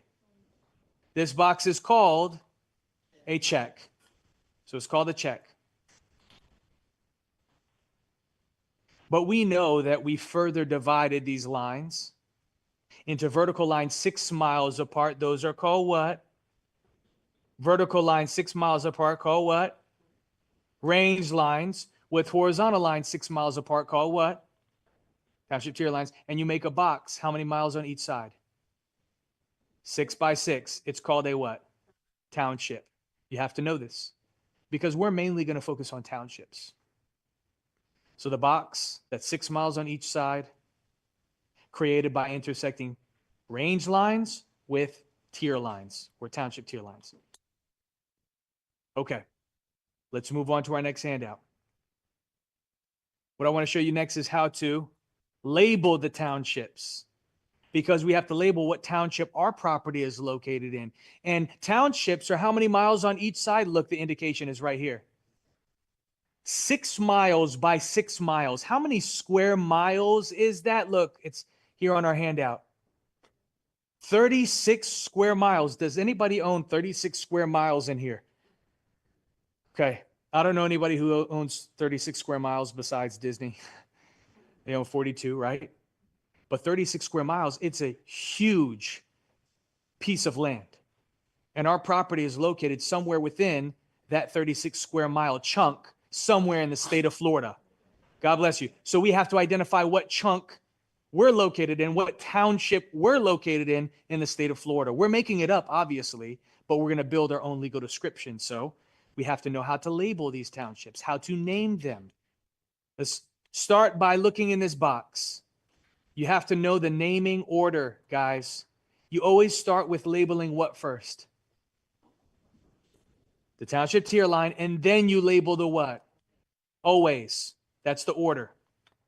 So if I were, as an example, if I were to ask you, look up here, to label this, you're not looking, this township right here, how would you label this? The easiest way to answer is not by focusing on the line to label it. Focus on the box. If you focus on the box, it makes it easier for you. Now you're probably thinking, okay, well, are they going to give us this picture on our state exam? No. So what I'm telling you to do is draw it out. If you draw it out, the answer should reveal itself to you. If you try to do it in your head, you can easily get confused. But what do I mean by focusing on the box? Look up here. This dot represents Tallahassee. So that means this horizontal line is called the what? Baseline. And look up here. We're not at the first box above the baseline. We're at the second. So that would be T2 in what direction? It's above, to the north. T2N. You understand why? It's not the first box. It's the second. So T2N. And now if we're going to label the range, this vertical line going through Tallahassee is called the what? Prime, principal meridian.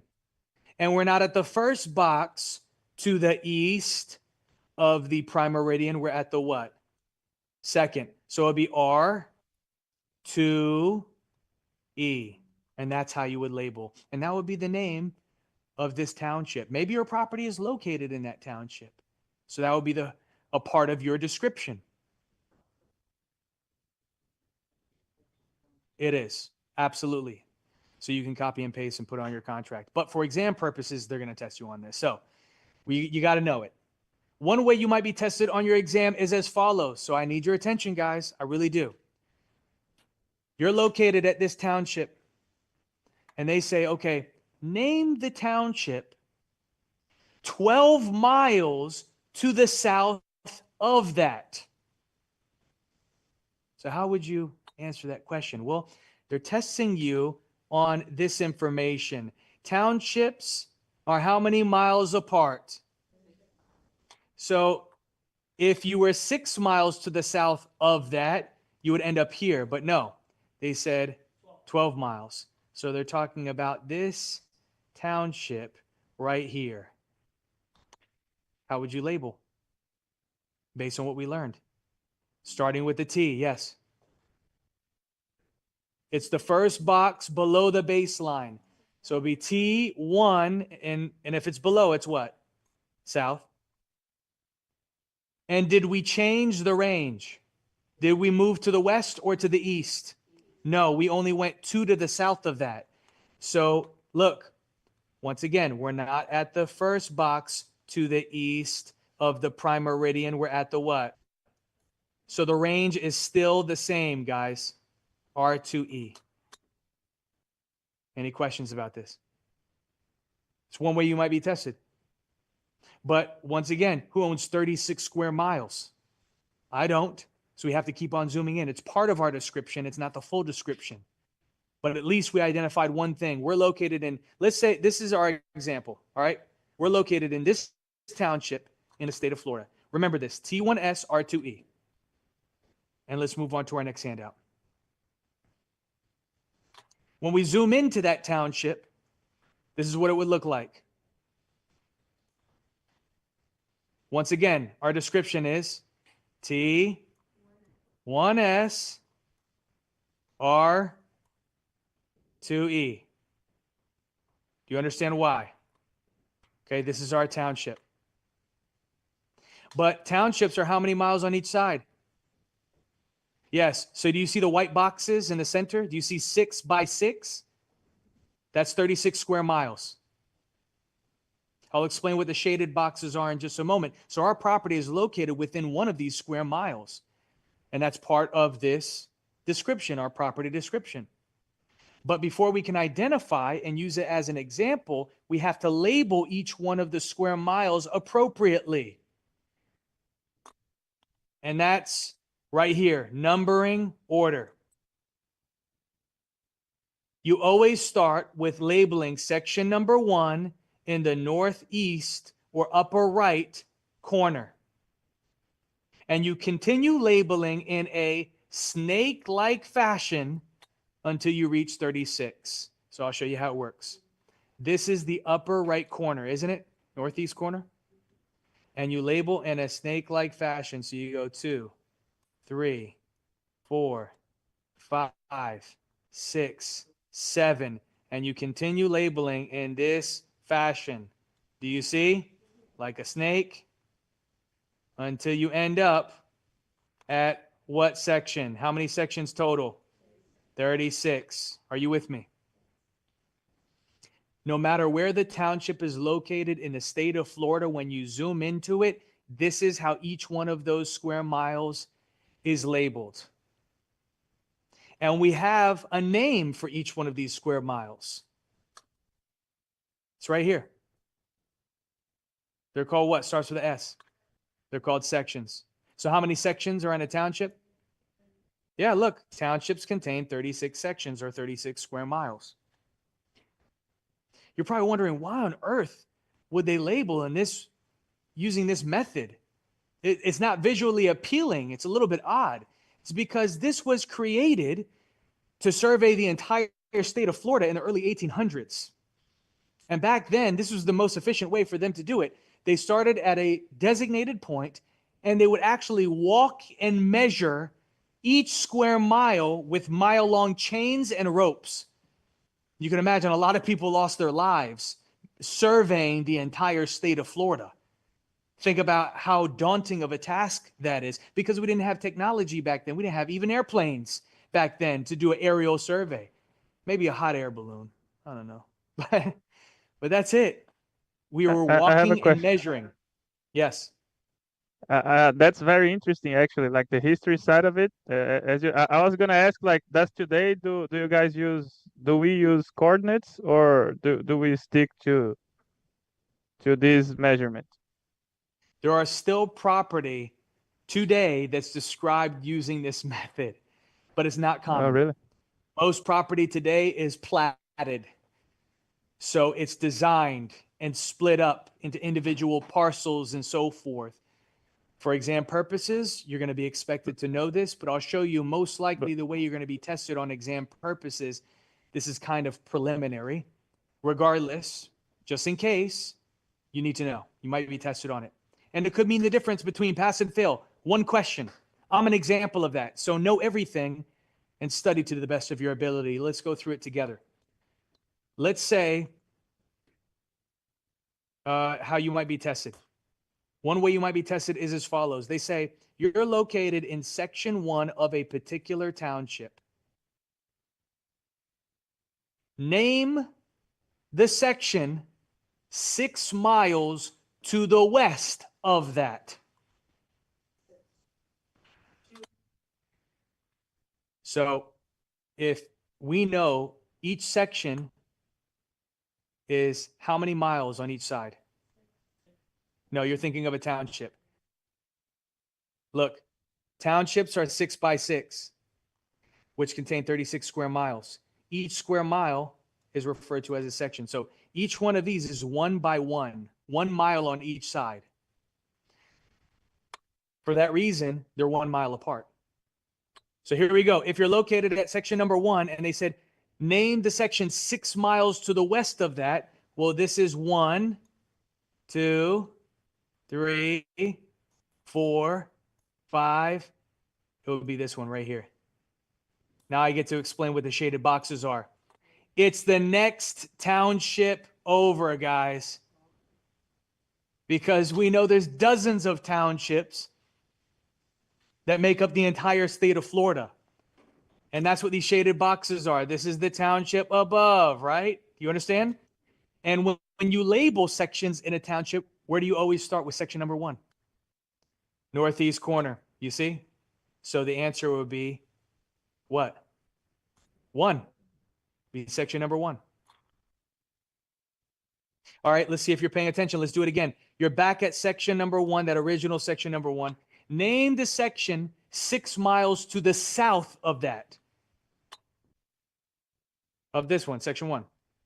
1, 2, 3, 4, 5.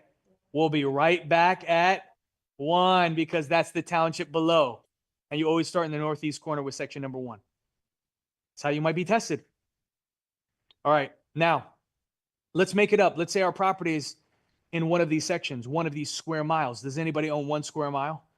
So we're just identifying to build a legal description, but we're not done yet. We're almost done though. We're this close to being done. We know we're in this township, but let's just say we're located in this section. What section is that?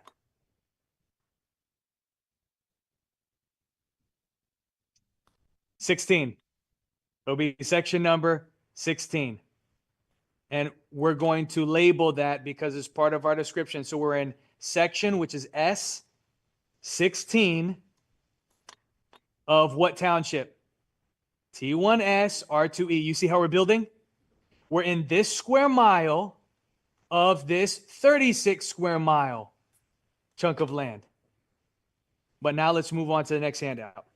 How did you find that you were number 16? You label in a snake-like fashion. 1, 2, 3, 4, 5, 6, 7, 8, 9, 10, 11, 12, 13, 14, 15, 16. Yes. But what brought us there? I made it up. Okay. It's just an example. Okay. All right, so check it out. What do we know so far? We're located in section number what? 16 of what township? T1S, R2E. This is what we know so far. Now we're going to complete our legal description because look, this is our property. Do you see that tiny little box within this 1 square mile? A section is 1 mile on each side. Do you see it? Okay. And that's our property within this entire square mile. So how do we identify that that's our property in this square mile? We're going to divide the section into quarters. 4 parts, 4 equal parts, quarters. And we label what quarter we're located in. So look up here. This is the southwest quarter. That means this is the southeast quarter. This would be the northeast quarter. What quarter are we in? We're in the northwest. And look up here, we're going to label it Northwest 1/4. That's what we know so far. And you'll notice I'm starting on the right. We're going to work our way to the left. There's a method to my madness. Stick with me, and it will make sense at the end. But we're going to build in this fashion. Have we zoomed into our property yet? No. So what do we do again? Divide it into quarters. What quarter are we located in now? This is northeast. This is northwest. This is southwest. Exactly. We're in the southeast quarter. So label it southeast 1/4. All right. And look, we zoom in one last time. We divide it and we reach our property. Imagine it's equal. And what quarter is that? Same thing, southeast quarter again. And you label. Now, we've completed our legal description, and this is how it's all going to come together. I told you there was a method to my madness. Pay attention up here. We're located in the southeast quarter. Is that true? Yes. Comma means of the southeast quarter. Is that true? Yes. Of the northwest quarter. Is that true? Yes. Of what section? Yeah, section 16 of what township? T1S, R2E. That would be our legal description. Here's the thing, though. You got to know this. Legal description order. Remember STR. You always put the section, then the what? And then the range, yes. You'll see that for your homework tonight. But this is probably not the most common question you'll see on your state exam. The most common question is this. They're going to give you a random legal description of a property using this method. And they say, based on this description, like southeast quarter, northwest quarter, how many acres do you own? That's the question. That's the most common question you get. Based on a legal description, how many acres do you own? So it's a little bit of math, but here's the logic. You have to know these measurement conversions. This is the simplest way to figure it out. That's why I put this as a reference. Each section, which we know our properties in a section, is how many square miles? 1 square mile is how many acres? Yes. So that's your key. That's how you answer. What does that mean? Look up here. I need your attention. I really do need your attention. What it means is this. This description is contained within a what? Which is 1 square mile, or how many acres? So all you need to do is 640 in your calculator. And what is this description saying? You own a quarter of 640. So how do you do the math? All you have to do is this: put 640 in your calculator and you divide by the denominator. What's the denominator? The bottom number of the fraction. How many times do you divide by 4? You divide by 4 3 times. So this is how it looks. You take 640, divide by 4, divide by 4, divide by 4. Hit that equal sign, and how many acres do you own? We'll do it together. Look, 640 in the calculator, divide by 4, divide by 4, divide by 4. Hit that equal sign. You have, yes, 10 acres based on this legal description. It's very simple. This is the easiest math you're going to encounter. They can give you any random legal description, and you can easily figure out how many acres based on what I just showed you. Let me test you on it. Let's test on what we just learned. See if I got some space here. Okay, I'll just put it off to the side. I got some space here. Here it is. You own the northwest quarter of the northwest quarter of the northwest quarter of the northwest quarter. And you own the southern half. Southern half of the southwest quarter of the southwest quarter of the southwest quarter.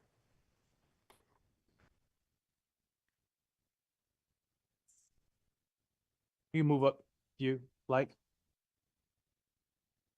So here we go. How many properties do we see here? That's the first question. How do we know? How do we know there's 2 properties? The word what? And I want you to be careful with this. When they give you descriptions, they might include the word and that's an indicator that they're talking about a completely separate property. So you need to separate the two and do a separate calculation for each one. So I want you to think of the word and as a what symbol? As a plus symbol. And we already have them separated. So how do you do the math? Well, you start by putting what number in your calculator? Yes, because this description is contained within a square mile, which is how many acres? 640. And what it's saying is you own a quarter of a quarter. Oh, I forgot to put a slash there. Of a quarter of 640. So what do? Take 640, divide by 4. Exactly, 4 times. Divide by 4, divide by 4, divide by 4, right? And what do you get? You get 2.5. So that's for the first property. 640 divided by the denominators. You divide by the bottom number of the fraction 4 times. You divide by 4, and you got 2.5. What about the next property? What do you put in your calculator again? 640. And in this case, what do you divide by first? 2. And then you divide by 4. How many times? 3 times. Divide by 4, divide by 4, divide by 4. Hit that equal sign and tell me what you get. 5. So now you tell me, what's 2.5 plus 5? You got 7.5 acres total based on those legal descriptions. This is how simple the math is. Put 640 in your calculator, divide by the denominators, you got your answer. Any questions here? It works every single time like magic. Shouldn't be an issue. And yes, you get a calculator when you take your state exam. No, not at all. Everything off of the top of your brain. Yes, you have to memorize these formulas, memorize these strategies. We just make it simple for you. The book does not make it simple, I have to say. So, yes, question.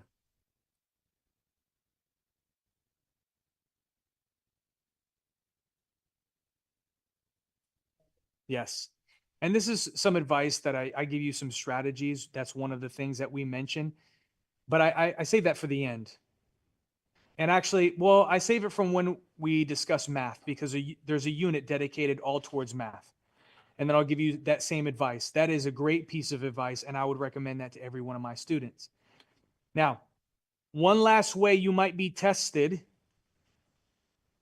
and I want you to focus here. After this, we'll be done with our session for tonight, and you have the rest of the weekend. So, to study. Yes.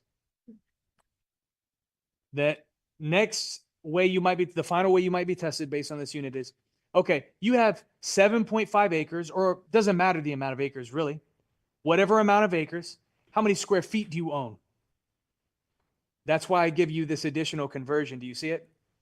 1 acre is equal to how much square feet? Now you have to memorize that large number, 43,560. They're not going to provide it to you, but I have a simple way to help you memorize this number. We'll get there in just a moment. For now, how would you convert? If you have 7.5 acres, right? How would you convert that to square feet? What do? Do you divide by 43,560? Do you multiply? That's where people get a little bit confused or mixed up. And I have a rhyme to help you save some time. And that's not it, okay? It's very elementary. And you could even use this with your students. All right, here you go.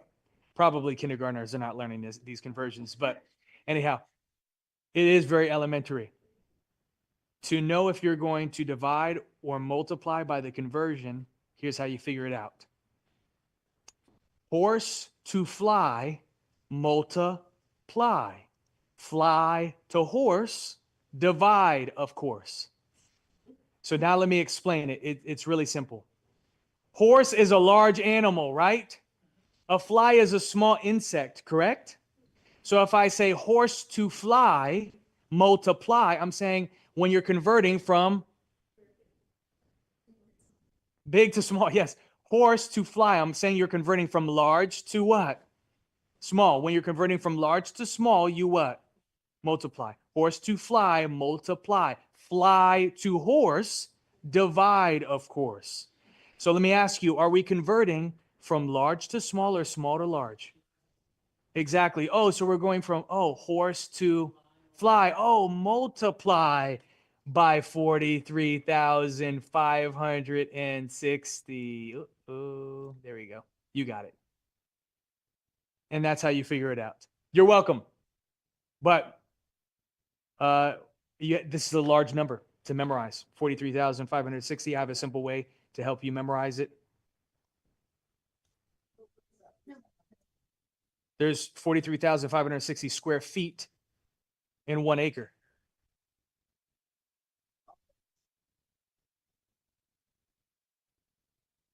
Yes, you do. And not just for this type of question, for other questions as well. It's on your handout. Yes, 43,560. So here's a simple way to help you memorize it. 4 old ladies drive 35 in a 60 zone. I'm saying 4 old ladies are driving 35 miles an hour in a 60 mile an hour zone. I'm saying the old ladies are driving slow. So once again, it's 4 old ladies drive 35 in a 60 zone. 4 old ladies drive 35 in a 60 zone. 4 old ladies drive 35 in a 60 zone. 4 old ladies drive 35 in a 60 zone. How many old ladies drive how fast? In a what zone? I guarantee you won't forget it. It's going to be seared in your minds. Haunt your dreams. Some people like this. Some people like this one. This is only for the analytical person. If you're not analytical, it's going to be too much for you. Okay. But some people like it. Look up here. You go to 7-Eleven and you buy nothing. Did you get it?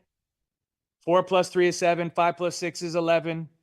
0. So you go to 7-Eleven and you buy. But with that, you have to know what numbers make 7, what numbers make 11, and what order. I can remember it, but not everybody can remember that. So 4 old ladies drive 35 in a 60 zone. You got it? Any questions? We're done with our session. And we're done with the first week of class. Clap it up for yourselves. Awesome. Congratulations. How you guys feel? Good? Enjoying class? Learning a lot?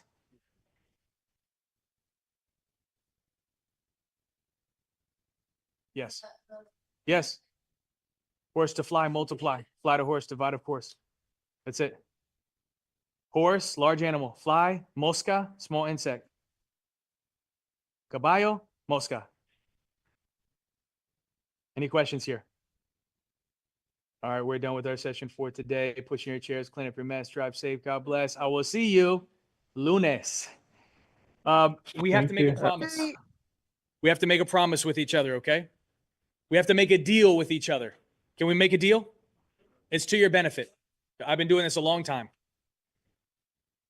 We need to commit right now to work on at least Unit 10 tonight. The questions for Unit 10 tonight. Can you do that? It's not that many questions, but at least 10 tonight. You have the time, and you have the rest of the weekend to work on 9. Is that okay? Because I can almost guarantee if you wait till Sunday evening, Monday morning to work on Unit 10, you're going to lose this information. So practice makes what? Permanent. And the way to do that is repetition. So we need to get practice with these questions. Don't mess around. Do it tonight and study. Don't party too hard. I'll see you guys on Monday. There's no holidays on Monday, right? Okay. Just making sure. See you guys. Thank you. Have a good weekend, everyone. Thank you. Bye, everybody. Have a great Bye. Have a Thank great you. night. Bye. Bye now. Bye now.